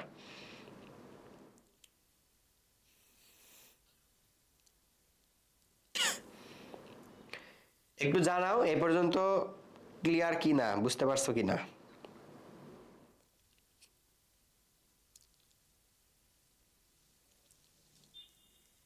এই পর্যন্ত বুঝতে পারলে আমরা তাহলে সৃজনশীল সলভ করব কিছু এখান থেকে।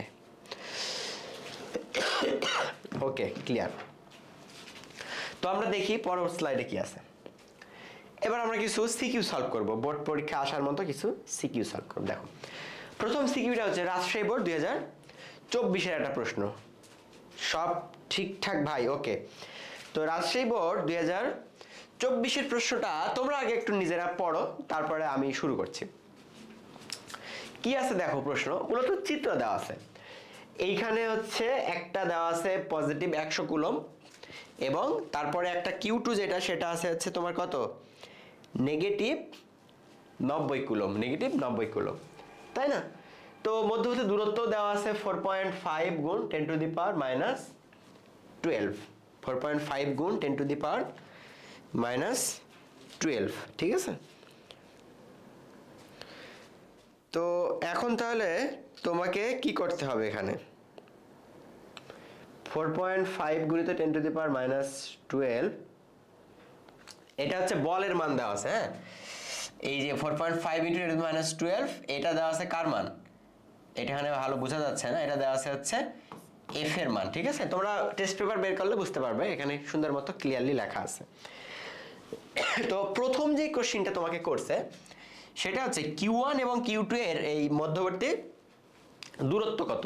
আমি ক্লাসের শুরুতেই বলছিলাম দেখো যে আমাদের যে ফান্ডামেন্টাল সূত্রটা ছিল সেই সূত্রের কি কি বের করতে বলে, যেমন কুলম্ব বলের সূত্রটা কি ছিল, F = K Q1 Q2 / r², তাই না। তো এখান থেকে দেখা যাচ্ছে তোমাকে F1 Q1 Q2 দেওয়া আছে, R দেওয়া আছে, F চাইতে পারে, অথবা Q1 Q2 দেওয়া আছে, F দেওয়া আছে, R চাইতে পারে, এটা চাইতেই পারে, ঠিক আছে। এটা কিন্তু সেই প্রশ্নটা দেখো যে তোমাকে Q1 এর মান দেওয়া আছে কত পজিটিভ 100 কুলম, Q2 এর মান দেওয়া আছে হচ্ছে নেগেটিভ 90 কুলম, নেগেটিভ 90 কুলম, আর বের করতে বলছে হচ্ছে এদের মধ্যবর্তী দূরত্ব। এটা কিন্তু দূরত্ব না, এটা হচ্ছে কিসের মান, এটা হচ্ছে তোমার বলের মান, ঠিক আছে, এটা হচ্ছে এফ এর মান 4.5 × 10⁻12 কুলম, বুঝছো কথা? সো এখন তুমি এখানে ভ্যালুগুলো বসাও তো, দেখো তো কি হয়। তোমার বের করতে বলছে প্রথম এক্সাম্পলে কি Q1 ও Q2 এর মধ্যবর্তী দূরত্ব বের করতে বলছে, তার মানে তোমাকে কিন্তু আর এর ভ্যালুটাই তারা কি করতে বলছে, বের করতে বলছে, তাই না? তোমাকে তারা আর এর ভ্যালুটাই বের করতে বলছে, ঠিক আছে? তাহলে আর এর ভ্যালুটা যদি বের করতে বলে তাহলে কি হবে, এই আর এর মানটা সেপারেট করতে হবে তোমাকে, আর এর মানটা সেপারেট করতে হবে। তাহলে আর স্কয়ারটা ধরো আমি এখানে নিয়ে গেলাম, আর গুণ করলে তাহলে আর স্কয়ার ইকুয়াল টু আসবে এরকম K into Q1 Q2 divided by কত, এফ। মানে আমি শুধু আর গুণ করে আরটাকে নিয়ে গেলাম উপরে এবং এফটাকে নিয়ে আসলাম কোথায়, নিচে। বুঝতে পারছো কি কথা? তো এখন তোমাকে স্রেফ আর এর মানটা বের করতে হবে। তাহলে আমরা আর ইকুয়াল টু কত লিখতে পারবো, দেখো এই পাশে বর্গ ছিল, স্কয়ার ছিল, তো স্কয়ারটা এবার আসলে কি হবে, রুট হয়ে যাবে। তাহলে রুট ওভার এই বাকি পুরোটাই, মানে কে into Q1 Q2 divided by নিচে হচ্ছে সিম্পলি কত, এফ। তো এখন দেখো এখান থেকে Q1 Q2 এফ সবই তুমি জানো, খাতা কলম বের করো, ক্যালকুলেটর বের করো, জাস্ট এই মানটা ক্যালকুলেট করে আমাকে বলো যে আর এর মানটা কত হলো। করো একটু সবাই দ্রুত, দেখো আর এর মানটা কত আসতেছে, এখানে ক্যালকুলেশন করো। তোমরা করো আমার সাথে সাথে, নইলে ক্লিয়ার হবে না, বুঝতে পারবে না জিনিসটা।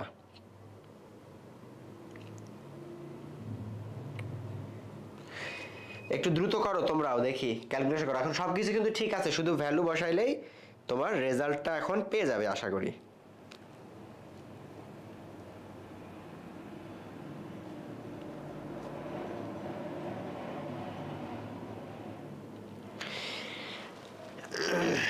এখানে একটু কারেকশন করা দরকার, বইতে প্রশ্নটা দেখতেছি এখানে 80 কুলম ছিল, হ্যাঁ তোমরা একটু কারেক্ট করে নাও।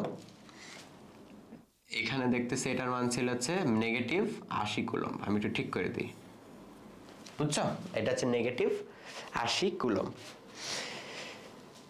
তাহলে এখন তুমি করবে কি, দেখো সব কিছুর ভ্যালু এখানে বসাও, তাহলে হয়ে যাবে যে রুট ওভার এই যে কে এর মান কত ভাইয়া, 9 গুণ 10⁻9 গুণ Q1 কত, ওই যে 100 কুলম, 100 গুণ Q2 কত 80, প্লাস মাইনাস দেওয়ার দরকার না এখন, Q2 হচ্ছে শুধু ম্যাগনিটিউডটা নাও 80 ডিভাইডেড বাই নিচে কত, এফ, এফ হচ্ছে দেখো 4.5 গুণ 4.5 গুণ 10⁻12। সো এই পুরো জিনিসটা তুমি ক্যালকুলেটরে তুলে তাকে আবার রুট করে দেখো আমাদের দূরত্বের মানটা কত আসতেছে। একটু জানাও সবাই, দ্রুত ক্যালকুলেশন করো, দ্রুত ক্যালকুলেশন করে বলো যে কিউ এর মান, আর এর মানটা কত আসতেছে, দেখি কত আসে, তোমরা বুঝছো কিনা। পারার কথা, যারা এতক্ষণ ক্লাসগুলো করলে মোটামুটি সবগুলো কনসেপ্ট ক্লিয়ার হওয়ার কথা আশা করি। দেখো কত আসতেছে, আর এর মানটা ক্যালকুলেশন করে কত আসতেছে বলো। 9 গুণ 10⁻9, তাকে আবার গুণ দিবে হচ্ছে 100 দিয়ে, তাকে আবার গুণ দিবে 80 দিয়ে, তাকে ভাগ দিবে কত দিয়ে, 4.5 গুণ 10⁻12, দেন এই পুরা জিনিসটাকে তুমি রুট করবে, দেখো কত আসতেছে, দ্রুত।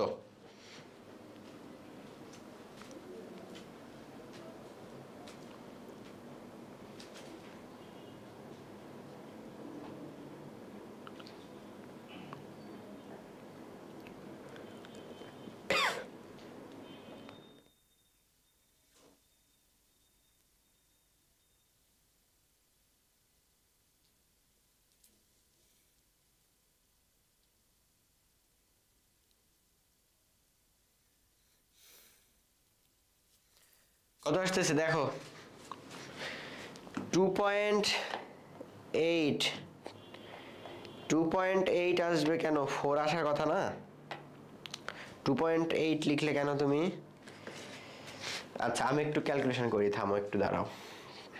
9 গুণ 10, তুমি আরেকবার করো, দেখো তো কত আসে, ভাগ 4.5 গুণ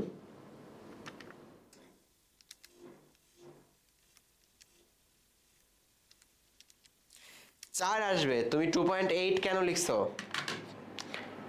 ও আচ্ছা আচ্ছা, এটা পরেরটা, ঠিক আছে ঠিক আছে। তাহলে এটার অ্যান্সার হবে হচ্ছে 4 মিটার, অর্থাৎ এই যে দুইটা আধানের মধ্যবর্তী দূরত্ব কত, দুইটা আধানের মধ্যবর্তী দূরত্ব 4 মিটার, ঠিক আছে। তাহলে গ নাম্বারের অ্যান্সার আমরা কত পেলাম, গ নাম্বারের অ্যান্সার পেলাম 4 মিটার, 4 মিটার, এটা হচ্ছে গ নাম্বারের অ্যান্সার। বুঝছো কথা? তার মানে দুইটা আধানের মধ্যবর্তী দূরত্ব কত, 4 মিটার। ওকে, সো এটা ক্লিয়ার আশা করি। এবার আমি পরের এক্সাম্পলে যাই। তাহলে পরের এক্সাম্পলটা কি আছে দেখো, এটা দেখি, বাট এই যে এটা, তো এখানে কিন্তু কারেকশনটা একটু করতে হবে, সেটা হচ্ছে এটা -90, হ্যাঁ সরি এটা -80, এটা তোমরা একটু কারেকশন করে নাও। আর এখানে যেটা দেওয়া আছে দেখো, এটা হচ্ছে কার মান, এফ এর মান, এটাই কার মান, এফ এর মান। তো তোমাকে এখন আমি বলি তো যে এই দুইটা আধানের এখন তুমি মধ্যবর্তী দূরত্ব পাওয়া গেছো না, এই যে আমরা গতে দেখছি দেখো, এই যে মধ্যবর্তী দূরত্ব কত আসছিল আমাদের, 4 মিটার। তার মানে আমরা এখন বলতে পারবো যে আমার এখানে জাস্ট দুইটা আধান আছে, সাপোজ এটা একটা আধান, সাপোজ এটা একটা আধান, এদের মধ্যবর্তী যে দূরত্বটা, সেই দূরত্বটা এখন আমি জানি, সেই দূরত্বটা কত, 4 মিটার। এই আধানের মান কত, 100 কুলম, 100 কুলম, আর এই আধানের মান হচ্ছে -80 কুলম। বুঝছো কথা? এখন এখান থেকে কি চাইছে দেখো, যে Q1 ও Q2 এদের সংযোগ সরলরেখার কোন অবস্থানে একক আধান স্থাপন করলে উভয়ের তড়িৎ তীব্রতা কি হবে, সমান হবে, উভয়ের তড়িৎ তীব্রতা সমান হবে। এখন এখানে একটা কনসেপ্ট তোমাকে প্রথমত বুঝতে হবে, সেটা একটু ভালো মতন খেয়াল করো। এই প্রশ্নটা তোমাদের পরীক্ষায় অনেকবার আসে, হ্যাঁ একটু খেয়াল করো যে তোমার প্রথম চার আধানটা হচ্ছে +100 কুলম, পরের আধানটা হচ্ছে -80 কুলম। তাহলে তুমি যদি এই দুইটার মাঝখানে ধরো সাপোজ তুমি এখানে একটা আধান রাখলে 1 কুলম্বের, +1 কুলম্বের আধান রাখলে, তাহলে কি তুমি সাম্যাবস্থা পাবে? একটু চিন্তা করো তো, তুমি এখানে যে আধানটা রাখছো সেটাও +1 কুলম, এখানে যেটা আছে সেটাও কি প্লাস, তাহলে এই প্লাস পরস্পরকে কি করবে, বিকর্ষণ করবে। তাহলে এই বিকর্ষণ বলের ডিরেকশন তাহলে কোন দিকে হবে, এই দিকে হবে, এদিক থেকে এদিকে কি বিকর্ষণ করবে। আবার খেয়াল করে দেখো, এই পারে যে চার্জ আছে সেটা হচ্ছে নেগেটিভ, আর এখানে যেটা আছে সেটা মানে 1 কুলম, যেটা দিয়ে আমরা টেস্ট করব সেটা পজিটিভ। তাহলে এই নেগেটিভ আবার পজিটিভকে কি করবে, আকর্ষণ করে না? তাহলে সেই আকর্ষণেরও ডিরেকশন কোন দিকে, এদিকে হবে।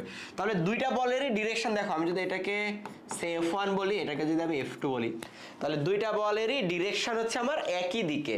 তাহলে কি এখানে যদি তুমি চার্জ রাখো, মানে এদের বুঝাচ্ছি হচ্ছে এদের মাঝখানে, তাহলে কিন্তু তুমি কোনোদিনও সাম্যাবস্থা পাবে? সাম্যাবস্থার মানে হচ্ছে F1 আর F2 এই দুইটার মান সমান হতে হবে, কিন্তু দিক হতে হবে বিপরীতমুখী, দিক হতে হবে বিপরীতমুখী।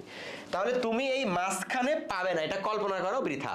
যদি একটা পজিটিভ একটা নেগেটিভ হয়, তাহলে তুমি ওই সাম্যাবস্থাটা মাঝখানে পাবে না। বুঝতে পারছো আমার কথা? তাহলে সাম্যাবস্থা তুমি কোথায় পাবে এখন চিন্তা করো। এটা প্রথম কেস গেল আমার, সাম্যাবস্থা তুমি মাঝখানে পাইলে না, তাহলে সাম্যাবস্থা কোথায় পাবে? এই বড়টার এই পাশে, নয়তো বা ছোটটার ওই পাশে। মানে টোটাল তো রিজিয়ন 3টা, একটা হচ্ছে এই দুইটার মাঝখানের রিজিয়ন, একটা হচ্ছে ছোটটার পাশে, মানে এখান থেকে শুরু করে নিয়ে ধরো বাকি এই পুরা রিজিয়ন, আরেকটা হচ্ছে এই যে বড়টার পাশের রিজিয়ন। তাহলে এর মধ্যেই কোথাও একটা পাওয়ার কথা। এখন একটু চিন্তা করো, ধরো আমি বড়টার এই পাশে চিন্তা করলাম যে আমি এখানে একটা 1 কুলম্বের চার্জ রাখলাম, রাখি এখন আমি দেখতে চাচ্ছি যে আমার এটা ঠিক মতো দেখা যাচ্ছে কিনা। ধরো এই বড়টার পাশে আমি রাখছি। আচ্ছা আমি চিত্রটা একটু ছোট করে দিই তাহলে, মানে এখানে হচ্ছে সিম্পলি ধরো আমি ছোট করে দিই 100 কুলম, এখানে সাপোজ -80 কুলম। তাহলে এই যে এই দুইটার মাঝখানে পাওয়া অসম্ভব, এটা তুমি দেখলে মাত্র যে এই দুইটার মাঝখানে পাওয়া যাবে না। তাহলে আমি এখন চিন্তা করি যে এই বড়টারও বামে পাওয়া যাবে। ধরো বড়টার বামে আমার সাম্যবিন্দু পাওয়া যাবে, ধরো সাপোজ এখানে পাওয়া গেল, আমি একটা 1 কুলমের আধান রাখলাম। এখন একটু চিন্তা করো যে এই 1 কুলম পজিটিভ, এটা পজিটিভ, আর এই 100 এটাও কি পজিটিভ। তাহলে এই 100 আর 1 কুলম এটা দুইটাই পজিটিভ, তাহলে 101 কে কি করবে, বিকর্ষণ করবে। তাহলে ওই বলের মান কোন দিকে, এইদিকে, বিকর্ষণ ধর্মী যেহেতু। আবার 80 নেগেটিভ আর এই 101 পজিটিভ, তাহলে এই 1 80 আর 1 কি করবে, আকর্ষণ ধর্মী।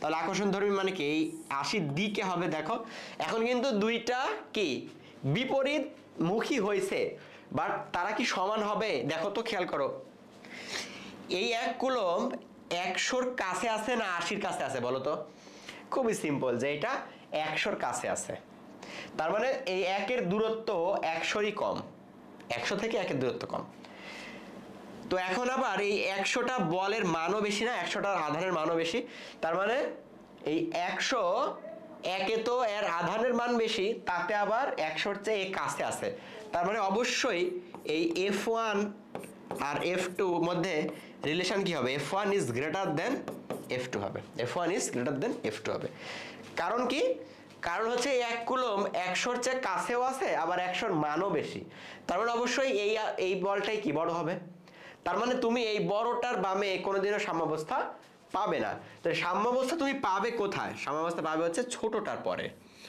তাহলে সাম্যাবস্থা পাওয়া যাবে হচ্ছে সাপোজ ধরো এই পাশে পাওয়া যাবে ধরো এইখানে তুমি একটা 1 কুলম্বের আধান রাখলে এখন সাম্যাবস্থা তুমি পাবে বুঝতে পারছো তাহলে তুমি মাথায় রাখবে দুইটা কথা কি যদি দুইটা আধান সমধর্মী হয় যে এটাও প্লাস এটাও প্লাস অথবা এটাও মাইনাস তাহলে তুমি সাম্যাবস্থা পাবে হচ্ছে এই দুইটার মাঝখানে কোথাও পাবে আর যদি একটা প্লাস একটা মাইনাস হয় বা এটা মাইনাস এটা প্লাস হয় তাহলে তুমি সাম্যাবস্থা পাবে হচ্ছে যেটা ছোট সেই ছোটটার ডানে মানে ছোটটার পরে আর কি বুঝছো কথা এখন আমাদের এই ম্যাথটা সলভ করতে হবে তো এই দুইটা আধানের মধ্যবর্তী দূরত্ব কত ছিল বলো তো এটা ছিল হচ্ছে 4 মিটার এটা ছিল 4 মিটার আর এই দূরত্বটা আমরা একটা ধরে নিলাম এই দূরত্বটাকে মনে করো আমরা কি ধরবো x ধরলাম হ্যাঁ এই দূরত্বটাকে x ধরলাম তো এখন থেকে তোমাকে যেটা করতে হবে এই 1 কুলম্ব আর এই 100 এর মধ্যে একটা বল বাইর করতে হবে এই 1 কুলম্ব আর 100 এর মধ্যে একটা বল বাইর করতে হবে তাহলে এই বলটাকে ধরো আমি F1 নামে ডাকবো F1 তুমি ল্যাঙ্গুয়েজ লিখবা যে 1 কুলম্ব এবং 100 কুলম্বের মধ্যবর্তী বল প্রথমে তো বের করবে 1 কুলম্ব আর 100 কুলম্বের মধ্যবর্তী বল তো সেই বলটাকে ধরো আমি F1 বলছি তাহলে F1 কত হবে K * Q1 Q2 তো এবার Q1 মানে ধরো আমার 100 Q2 মানে 1 ডিভাইডেড বাই নিচে হচ্ছে কি দূরত্বের উপরে স্কয়ার এখন চিন্তা করো তো 100 আর এই 1 এর মধ্যে দূরত্ব কত এই যে টোটাল মানে 4 + x 4 + x তাহলে 4 + x এর উপরে কি স্কয়ার তো এটা হচ্ছে তোমার কি F1 এটা F1 বুঝা গেছে কথা মানে হচ্ছে কি 100 এর সাথে ওই 1 এর মধ্যবর্তী বল আর দ্বিতীয় যেটা বের করব সেটা হচ্ছে F2 F2টা কার মধ্যবর্তী বল হবে F2টা হবে হচ্ছে এই যে 80 এবং 1 এদের মধ্যবর্তী বল তাহলে 80 আর 1 এর মধ্যবর্তী বল ওটা কত হবে K এবার Q1 হবে কত 80 Q2 তো 1 ডিভাইডেড বাই মধ্যবর্তী দূরত্বের উপর স্কয়ার তো দূরত্ব কত x সুতরাং x²। তো এটা ধরো আমার সেকেন্ড ইকুয়েশন। আমি যে চিহ্ন দিলাম না কারণ এটা আমি আমার মতো করে ইউজ করব, তোমাদের মতো করে ইউজ করবে। চিহ্নটা কিন্তু দুইটাই প্লাসই রাখছি, ঠিক আছে? এখন সাম্যাবস্থা পাওয়ার শর্ত হচ্ছে এই যে F1 আর এই যে F2 এই দুইটা সমান হবে। এই দুইটা কি হবে? সমান হবে। তার মানে F1 আর F2 তোমার সমান হবে। এখন আমি শর্ত মতে লিখব কি? শর্ত মতে তুমি লিখতে পারবে হচ্ছে F1 = F2। এইটুকুই কিন্তু কাজ। F1 আর F2 সমান ধরে ওখান থেকে যেটা x আসবে সেটাই হচ্ছে অ্যান্সার। তাহলে F1 এর মান কত? এই যে দেখো k * 100/4 + x²। তাহলে F1 এর মান হচ্ছে k * 100/4 + x এর উপর কি স্কয়ার ইকুয়াল টু F2 এর মান কত? F2 এর মান ছিল হচ্ছে k * 80/x²। k * 80/ কত x²। বুঝতে পারছো? এখন এখান থেকে তুমি সলভ করো তো, k আর k কাটো, তারপরে ধরো এখান থেকে কি কাটতে পারো, 0 আর 0 কাটতে পারো, তারপরে তোমার রেজাল্টটা কত আসে তুমি আরো কাটতে পারো। যেমন ধরো 8 আর 10 আছে তাই না, তো 2 দিয়ে কাটলে কত আসবে? এখানে আসবে হচ্ছে 4 আর এখানে আসবে 5, মানে এরকম আসবে দেখতে যে 5/4 + x এর উপর স্কয়ার ইকুয়াল টু 4/x²। বুঝছো? এবার কি করতে পারো বলো তো, তুমি একটু আর গুণ করতে পারো। যেমন এই যে 5 দিয়ে x² কে গুণ করবে, তাহলে 5x² ইকুয়াল টু এই 4 দিয়ে গুণ হবে এইটাকে 4 প্লাস এক্স এর উপর স্কয়ার। তো এখন একটু ছোট করো, দেখো কত আসে। এটা তো 4 আছেই, আর এটা বর্গ ভাঙো, তাহলে a plus b whole square সূত্র করলে কত হবে? a স্কয়ার মানে 16 প্লাস 2ab, তাহলে কত হবে? 8x plus x square. এবার 4 দ্বারা একটু গুণ করে দিয়ে দেখো তো কত আসে। 4 16 কত? 64 প্লাস 4 আসছে কত? 32x প্লাস হচ্ছে তোমার 4x স্কয়ার। এবার সবগুলোকে একটু এক পাশে করব আমরা, যেমন এই যে 4x স্কয়ার আছে ওটাকে এই পারে আনলে কত হবে?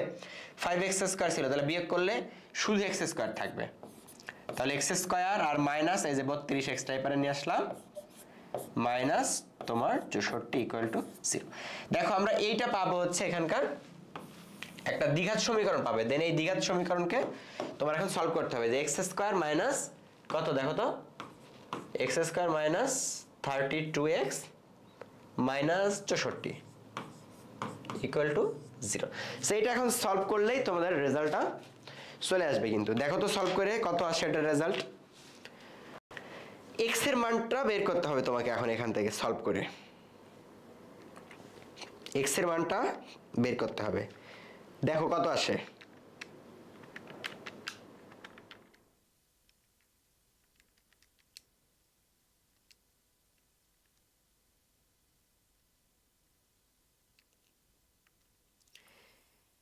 তোমরা এটা ক্যালকুলেটরেও করতে পারো, আমি জানি ক্যালকুলেটরেও করতে পারো, ক্যালকুলেটরে করলেও হবে, অথবা তোমাদের যে একটা হায়ার ম্যাথে পড়ছিলাম তোমরা মনে আছে কিনা যে এরকম দ্বিঘাত থাকলে x এর মান সলভ করার একটা সূত্র ছিল না, minus B plus minus root over B square minus 4ac by 2a, এটা দিয়েও কিন্তু করতে পারো। তার মানে 2 ইন্টু a বলতে কত, এই যে x এর সহগ মানে 1, আর উপরে হচ্ছে মাইনাস বি তার মানে মাইনাস মাইনাস 32, তারপরে plus minus root over B square মানে মাইনাস 32 এর উপর স্কয়ার মাইনাস 4ac, তার মানে 4 ইন্টু a বলতে কত 1, আর c বলতে হচ্ছে মাইনাস 64। দেখো আমি সব লিখে দিলাম, তোমরা এখন সলভ করো। দেয়া এখান থেকে হচ্ছে তোমার মান আসবে দুইটা, একটা মান আসবে হচ্ছে নেগেটিভ 1.88, এটা একটা মান আসবে, আর আরেকটা মান কত আসতেছে দেখতে হবে, আরেকটা মান আসবে হচ্ছে পজিটিভ 33.88। এই দুইটা আসবে এখানকার রেজাল্ট, বুঝতে পারছো কথা? তাহলে এই দুইটার মধ্যে কোনটা গ্রহণযোগ্য হবে বলো তো? দূরত্ব কিন্তু নেগেটিভ হয় না, তাই না? তার মানে মাইনাস 1.88 এটা আমরা গ্রহণ করব না, এটা আমরা গ্রহণ করব না, আমরা গ্রহণ করব কোনটা? এই যে 33.88, তার মানে 33.88 মিটার। এই যে দেখো এইখান থেকে যে 80 থেকে, এটা বলে দিতে হবে তোমাকে যে মাইনাস 80 কুলম থেকে কত দূরে আমি পাবো এই সাম্য বিন্দুটা, 33.88 মিটার দূরে পাবো। মানে এই যে x এর মানটা আমার কত, x এর মানটা হচ্ছে 33.88 মিটার। তাহলে ঘয়ের অ্যান্সার কত হচ্ছে? ঘয়ের অ্যান্সার হচ্ছে 33.88 মিটার। বুঝে গেছে? তাহলে মেনশন করে দিবে যে তুমি অপশনে মানে অ্যান্সার দেওয়ার সময় যে মাইনাস 80 কুলম চার্জ থেকে 33.88 মিটার দূরে আমরা কি পাবো, সাম্যাবস্থাটা পাবো, বা ওই আধানের আমাদের তড়িৎ তীব্রতাটা সমান হবে। বুঝতে পারছো? এটাই হচ্ছে এটার কনসেপ্ট ছিল। বা 33.9ও ইউজ করতে পারো তুমি, এটা যেহেতু 33.88 আছে, তাই না? আচ্ছা, সো এই পর্যন্ত কি ক্লিয়ার হয়েছে সবার? বলো দেখি এ পর্যন্ত ক্লিয়ার আছে কিনা সবার? তাহলে একটু আগাবো এই পর্যন্ত যদি ক্লিয়ার থাকে।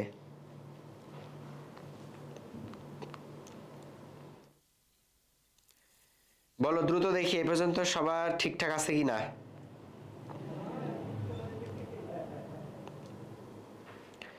আচ্ছা ঠিক আছে, তাহলে আমরা একটু আগাই পরবর্তীতে দেখবো আমরা এখন পরের এক্সাম্পলটায় কি আছে। এটা চট্টগ্রাম বোর্ডের প্রশ্ন 2017 সালের। এটাও একটু পরে দেখো যে এরকম দুইটা আধান দেওয়া, তোমাকে একটা হচ্ছে কত প্লাস 20 কুলম, একটা প্লাস 30 কুলম। তো প্রথমত হচ্ছে গ নাম্বার একদম খুবই বেসিক প্রশ্ন, আধান দ্বয়ের মধ্যকার বিকর্ষণ বলের মান কত। বিকর্ষণ বল মেনশন করলো কেন? কারণ তোমাকে এটাও দেওয়া আছে প্লাস 20 কুলম, এটা দেওয়া আছে প্লাস 30 কুলম, তো এই জন্য এটা বিকর্ষণ বল হবে। সো গ নাম্বারটা করাটা খুব সিম্পল, তুমি সিম্পলি বিকর্ষণ বলের মানটা বের করবে, মানে তোমাকে সব দেওয়া আছে, এফ এর মানটা বের করতে হবে। তো কে ইন্টু Q1 Q2 বাই কত আর স্কয়ার, এটা খুব সিম্পল, সবাই পারবে। 9 গুণ 10 টু দি পাওয়ার 9 ইন্টু উপরে Q1 Q2, তাহলে Q1 কত দেখো 20 কুলম্ব, Q2 কত 30 কুলম্ব, তাহলে Q1 Q2 এর মানটা বসাই দাও 30 গুণ 20। আর নিচে হচ্ছে কি মধ্যবর্তী দূরত্ব, তাহলে মধ্যবর্তী দূরত্ব কত আমার এখানে বলো তো? মধ্যবর্তী দূরত্ব কিন্তু ওই যে দুইটা আধান আছে, সেই দুইটা আধানের মধ্যবর্তী দূরত্ব যেটা, সেটাই কিন্তু আমাদের এখানে দূরত্ব নির্দেশ করছে। তাহলে দুইটা আধানের মধ্যবর্তী দূরত্ব সেটাও কিন্তু তোমাকে এখানে দেওয়া আছে। দেখো একটু হিসাব করে বলো তো মধ্যবর্তী দূরত্ব কত হবে আমাদের এখানে, ক্যালকুলেশন করে বলো মধ্যবর্তী দূরত্ব কত হবে। আচ্ছা মধ্যবর্তী দূরত্ব দেখো এই যে 50 সেন্টিমিটার দেওয়া আছে মাঝখানে দূরত্ব, এটা চিত্রে ভালো ক্লিয়ার কিনা তোমরা ক্যামেরায় বুঝতে পারতেছো কিনা, এইটুকু 50 দেওয়া আছে আর এর ব্যাসার্ধ দেওয়া আছে 5 সেন্টিমিটার, এর ব্যাসার্ধটা দেওয়া আছে 5 সেন্টিমিটার। আমি একটু দেখি তো কালো কালি দিয়ে, এর ব্যাসার্ধ দেওয়া আছে হচ্ছে 5 সেন্টিমিটার, এর ব্যাসার্ধ দেওয়া আছে 5 সেন্টিমিটার। ভিজিবল কিনা 5 সেন্টিমিটার 5 সেন্টিমিটার।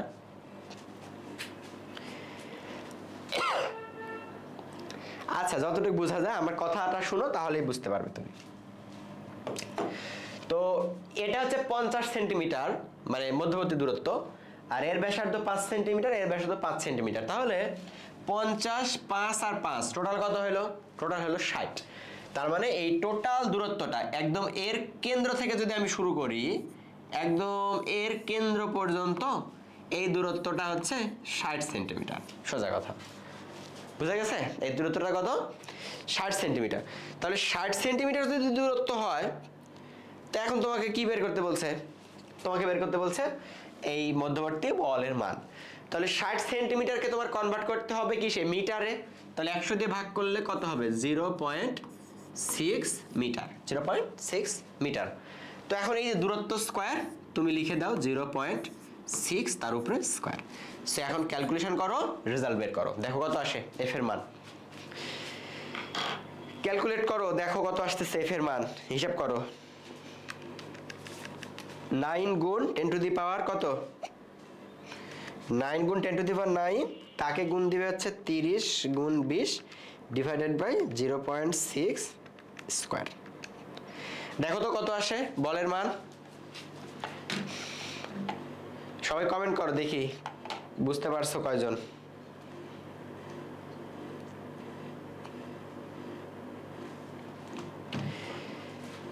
এটা ক্যালকুলেশন করা কিন্তু খুব একটা কঠিন না, তাই না? সবকিছু তুমি জানতেছই। 9 গুণ 10 টু দি পাওয়ার 9, এখানে 30, এখানে 20, ক্যালকুলেটরে সরাসরি তুলে দিবে ইকুয়াল টু চাপ দিবে। দেখো আমার আসছে হচ্ছে 1.5 গুণ 10 টু দি পাওয়ার 13 নিউটন।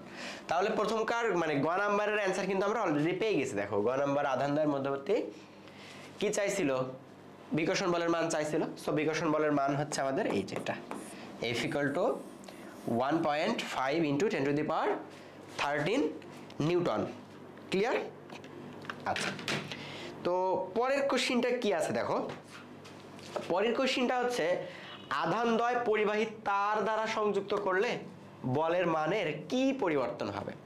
তার মানে এইটা হচ্ছে আমাদের প্রথম ক্ষেত্রে বল, এটা হচ্ছে আমাদের প্রথম ক্ষেত্রে বল। এখন কাজ হচ্ছে এই আধানদ্বয়কে যদি তুমি একটা পরিবাহী তার দ্বারা যুক্ত করো। আমি শুরুর দিকে একটা কথা বলেছিলাম, দেখো যে আধানদ্বয়কে তুমি পরিবাহী তার দ্বারা যুক্ত করো আর তাদেরকে কানেক্ট করে আবার আগের অবস্থানে রাখো, এই দুই ক্ষেত্রে কিন্তু সেম ঘটনা ঘটবে, অর্থাৎ তাদের মধ্যে আধানের একটা ফ্লো হবে, দুইটার মধ্যে ডিস্ট্রিবিউট হয়ে যাবে। তো এখানেও কিন্তু সেম ঘটনাটাই ঘটবে। দেখো আমি ঘ নাম্বারটা করি এখন, অর্থাৎ এই দুইটার মধ্যবর্তী দূরত্ব কত ছিল আমরা গতে দেখাইছি 0.6 মিটার, এটার এখানে বিস্তারিত বললাম না। আর গতে মধ্যবর্তী বলের মান কত পাইছিলাম দেখো 1.5 ইন্টু 10 টু দি পাওয়ার 13। এটাও আমরা একটু লিখে রাখি যে গ এর অ্যান্সার হচ্ছে 1.5 গুণ 10 টু দি পাওয়ার 13। এটা হচ্ছে কি ছিল? গ এর অ্যান্সার ছিল।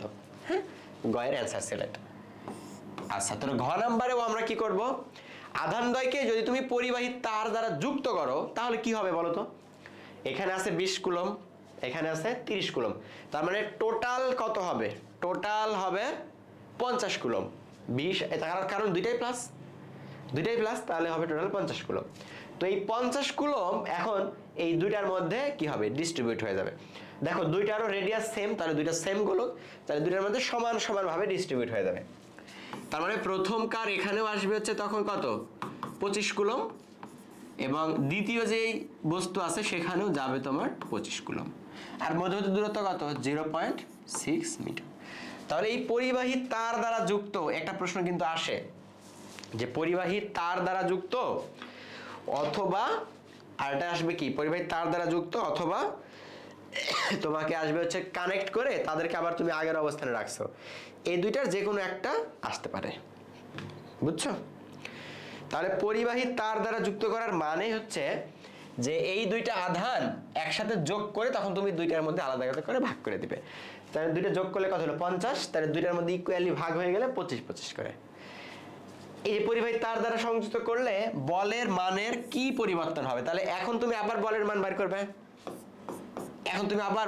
করবে, তাহলে k into Q1 Q2 by কত? R square.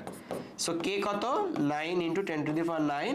Q1 Q2 এখন কত করে 25 করে 25 গুণ 25 divided by R square. R square মানে কত? 0.6 এর উপর স্কয়ার। সো এখান থেকে তুমি একটা বল পাবে। এই বলটা বের করলেই তুমি বুঝতে পারবে যে আগের বলের সাথে তোমার চেঞ্জটা কতখানি, আগের বলের সাথে কতটুকু তোমার এবার বলের পরিবর্তন হবে। ঠিক আছে, তো আমি একটু ক্যালকুলেশন করি, দেখতেছি কত আসে। 9 গুণ 10 টু দি পাওয়ার, আচ্ছা এবার আসবে হচ্ছে 1.5625 গুণ 10 টু দি পাওয়ার 13 নিউটন। তাহলে এইটা হচ্ছে তুমি যদি পরিবাহী তার দ্বারা যুক্ত করো তারপরের বলের মান এটা 1.5625 ইন্টু 10 টু দি পাওয়ার 13, আর পরিবাহী তার দ্বারা যুক্ত আগে বলের মান ছিল 1.5 গুণ 10 টু দি পাওয়ার 13। তাহলে বলের মানটা কি হয়েছে? একটু বাড়ছে, দেখো এখানে ছিল 1.5 আর এখন হচ্ছে 1.5625। তাহলে তুমি এটার কনক্লুশনে কি দিবে? এটার কনক্লুশনে দিবে যে পরিবাহী তার দ্বারা যুক্ত করার ফলে বলের মানটা কি হয়েছে? একটু বৃদ্ধি পাইছে, বা এখান থেকে ওইটা বিয়োগ করে বলে দিবে যে বলের মানটা এতটুকু বাড়ছে বা এতটুকু কমছে। বুঝতে পারছি কি আমি কথা? তাহলে বলের মান কতটুকু বৃদ্ধি পাবে এটা তুমি বিয়োগ করলেই বুঝতে পারবে। ঠিক আছে, তো এই পর্যন্ত মোটামুটি ঠিক আছে কিনা একটু আমাকে জানাও। এই চ্যাপ্টারটা খুব একটা কঠিন না, কয়েকটা কিছু সিম্পল কনসেপ্ট আছে, এগুলো একটু ধরে মোটামুটি সলভ করলে বলতে পারবে। এখানে আরেকটা কথা আমি একটু বলে রাখি, যেহেতু আমরা এক্সাম্পলগুলা সবগুলো সলভ করলাম, এখন যদি এরকম থাকতো, একটু আমার কথা খেয়াল করো, ধরো এখানে প্লাস 50 কুলম্ব আছে আর এখানে আছে হচ্ছে সাপোজ মাইনাস 30 কুলম্ব। এখন যদি তোমাকে বলি যে এই দুইটাকে স্পর্শ করে আবার আগের অবস্থানে রাখছো অথবা পরিবাহী তার দ্বারা যুক্ত করছো, তাহলে তখন কি হবে জানো? এই যে প্লাস 50 আর মাইনাস 30 এই দুইটা মিলে তখন কত হবে? এই দুইটা মিলে তখন হবে প্লাস 20। কেন প্লাস 20 হবে? কারণ এখানে যে প্লাস 50 আছে আর এখানে যে মাইনাস 30 আছে, সো এই মাইনাস 30 আর এখান থেকে প্লাস 30, এই প্লাস 30 আর এই মাইনাস 30 পরস্পরকে ক্যান্সেল করবে। তাহলে এই পুরো সিস্টেমে শুধু টিকে থাকলো কত? 20। তাহলে তখন কিন্তু দুইটার মধ্যে ভাগ হবে এরকম করে 20 যেহেতু, তাহলে এটাতে হবে কত? 10 কুলম্ব, এটাতে হবে 10 কুলম্ব। আমার কথা বুঝতে পারছো? এটা কিন্তু গুরুত্বপূর্ণ, কারণ তোমাকে এরকমও দিতে পারে যে একটা প্লাস একটা মাইনাস দিতে পারে। তাহলে তোমাকে যেটা করতে হবে, সোজা কথা দেখতে হবে যে কোথায় কম আছে। দেখো মাইনাস কম না, তাহলে এই 30 সংখ্যক আমি এখান থেকে নিব, নিয়ে ওদেরকে আমি ভ্যানিশ করে দেব। তাহলে শুধু টিকে থাকলো কত? 20 না, মানে 50 থেকে আমার 30 তো এর সাথে যায় ক্যান্সেল হয়ে গেছে, তাহলে থাকে 20। তাহলে এই 20 এখন দুইটাতে ভাগ করে দিব, তাহলে কত করে হবে? 10 করে হবে। বুঝতে পারছো কথা? এই কনসেপ্টটা মোটামুটি এটা দিয়ে করলেই হবে আশা করি। ঠিক আছে, তো এই পর্যন্ত যদি ঠিকঠাক থাকে তাহলে আমরা ক্লাসটি শেষ করতে পারি। মোটামুটি এই কটাই ছিল আমাদের কনসেপ্ট। ওকে, তো স্পেশালি এই ধরনের যে প্রবলেমগুলো আছে এগুলো একটু ভালো মতন খেয়াল করবে, কারণ পরীক্ষা এখান থেকে একটা প্রশ্ন আসতে পারে। মেইনলি ওই যে কোথায় তোমার বল শূন্য হবে বা প্রাবল্য শূন্য হবে এই প্রশ্নটা আসে, অথবা পরিবাহী তার দ্বারা একটা যুক্ত করে দিছো বা স্পর্শ করে আবার আগের অবস্থানে রেখে দিছো, এই প্রশ্নগুলো কিন্তু এখান থেকে আসতে পারে। ঠিক আছে, তো এগুলো একটু সলভ করো। যদি কোনো ডাউট ফেস করো তাহলে কমেন্ট করে জানাইতে পারো, অথবা তোমাদের জন্য একটা গ্রুপ খোলা হয়েছে সেকেন্ড মেন্টরের জন্য, এই এসএসসি প্রিপারেশন ব্যাচ, সেখানে জয়েন হয়ে তোমরা সেখানে জানাইতে পারো। ঠিক আছে, পেজে নক দিলে আমাদের যারা আছে অ্যাডমিনরা আছে ওনারা তোমাদেরকে অ্যাড করে দেবে গ্রুপে। ঠিক আছে, যেগুলো কনফিউশন আছে সেই কনফিউশনগুলো তুমি জানাইতে পারবে। ওকে, সো এর পরের ক্লাসে আমরা সম্ভবত চলতরিৎ নিয়ে পড়াশোনা করব, সেটাও খুব গুরুত্বপূর্ণ। তো সেই চলতরিতের তোমার যদি কোনো স্পেশালি কোনো কনসেপ্টে প্রবলেম থাকে সেটা তুমি দরকার হলে একটু আগেই জানাই রাখতে পারো, আমাদের গ্রুপে পোস্ট করতে পারো, বা তুমি যেটা মেসেঞ্জার গ্রুপে তুমি পার্সোনালি জানাইতে পারো। ঠিক আছে, তাহলে চেষ্টা করব কন্টেন্টগুলো তোমাদের যে প্রবলেমগুলো আছে স্পেশালি সেই প্রবলেমগুলোর উপর বেস করেই তৈরি করার। হ্যাঁ, মানে এক্সাম্পলটা তো ধরো আমি দু একটা নিবই, তো আমি চেষ্টা করবো যে তোমার প্রবলেমের এক্সাম্পলটাই নেওয়ার, যাতে করে তোমার কনসেপ্টটাও ক্লিয়ার হইলো, তোমার প্রবলেমটাও ক্লিয়ার হইলো। ঠিক আছে, সো তাহলে এই ক্লাসটা এখানে শেষ করছি। পরবর্তীতে যেটা আছে চলতরিৎ, সেই ক্লাসটা দেখার আমন্ত্রণ জানিয়ে আমি এই লাইভটা শেষ করছি এখানে। থ্যাংক ইউ সবাইকে।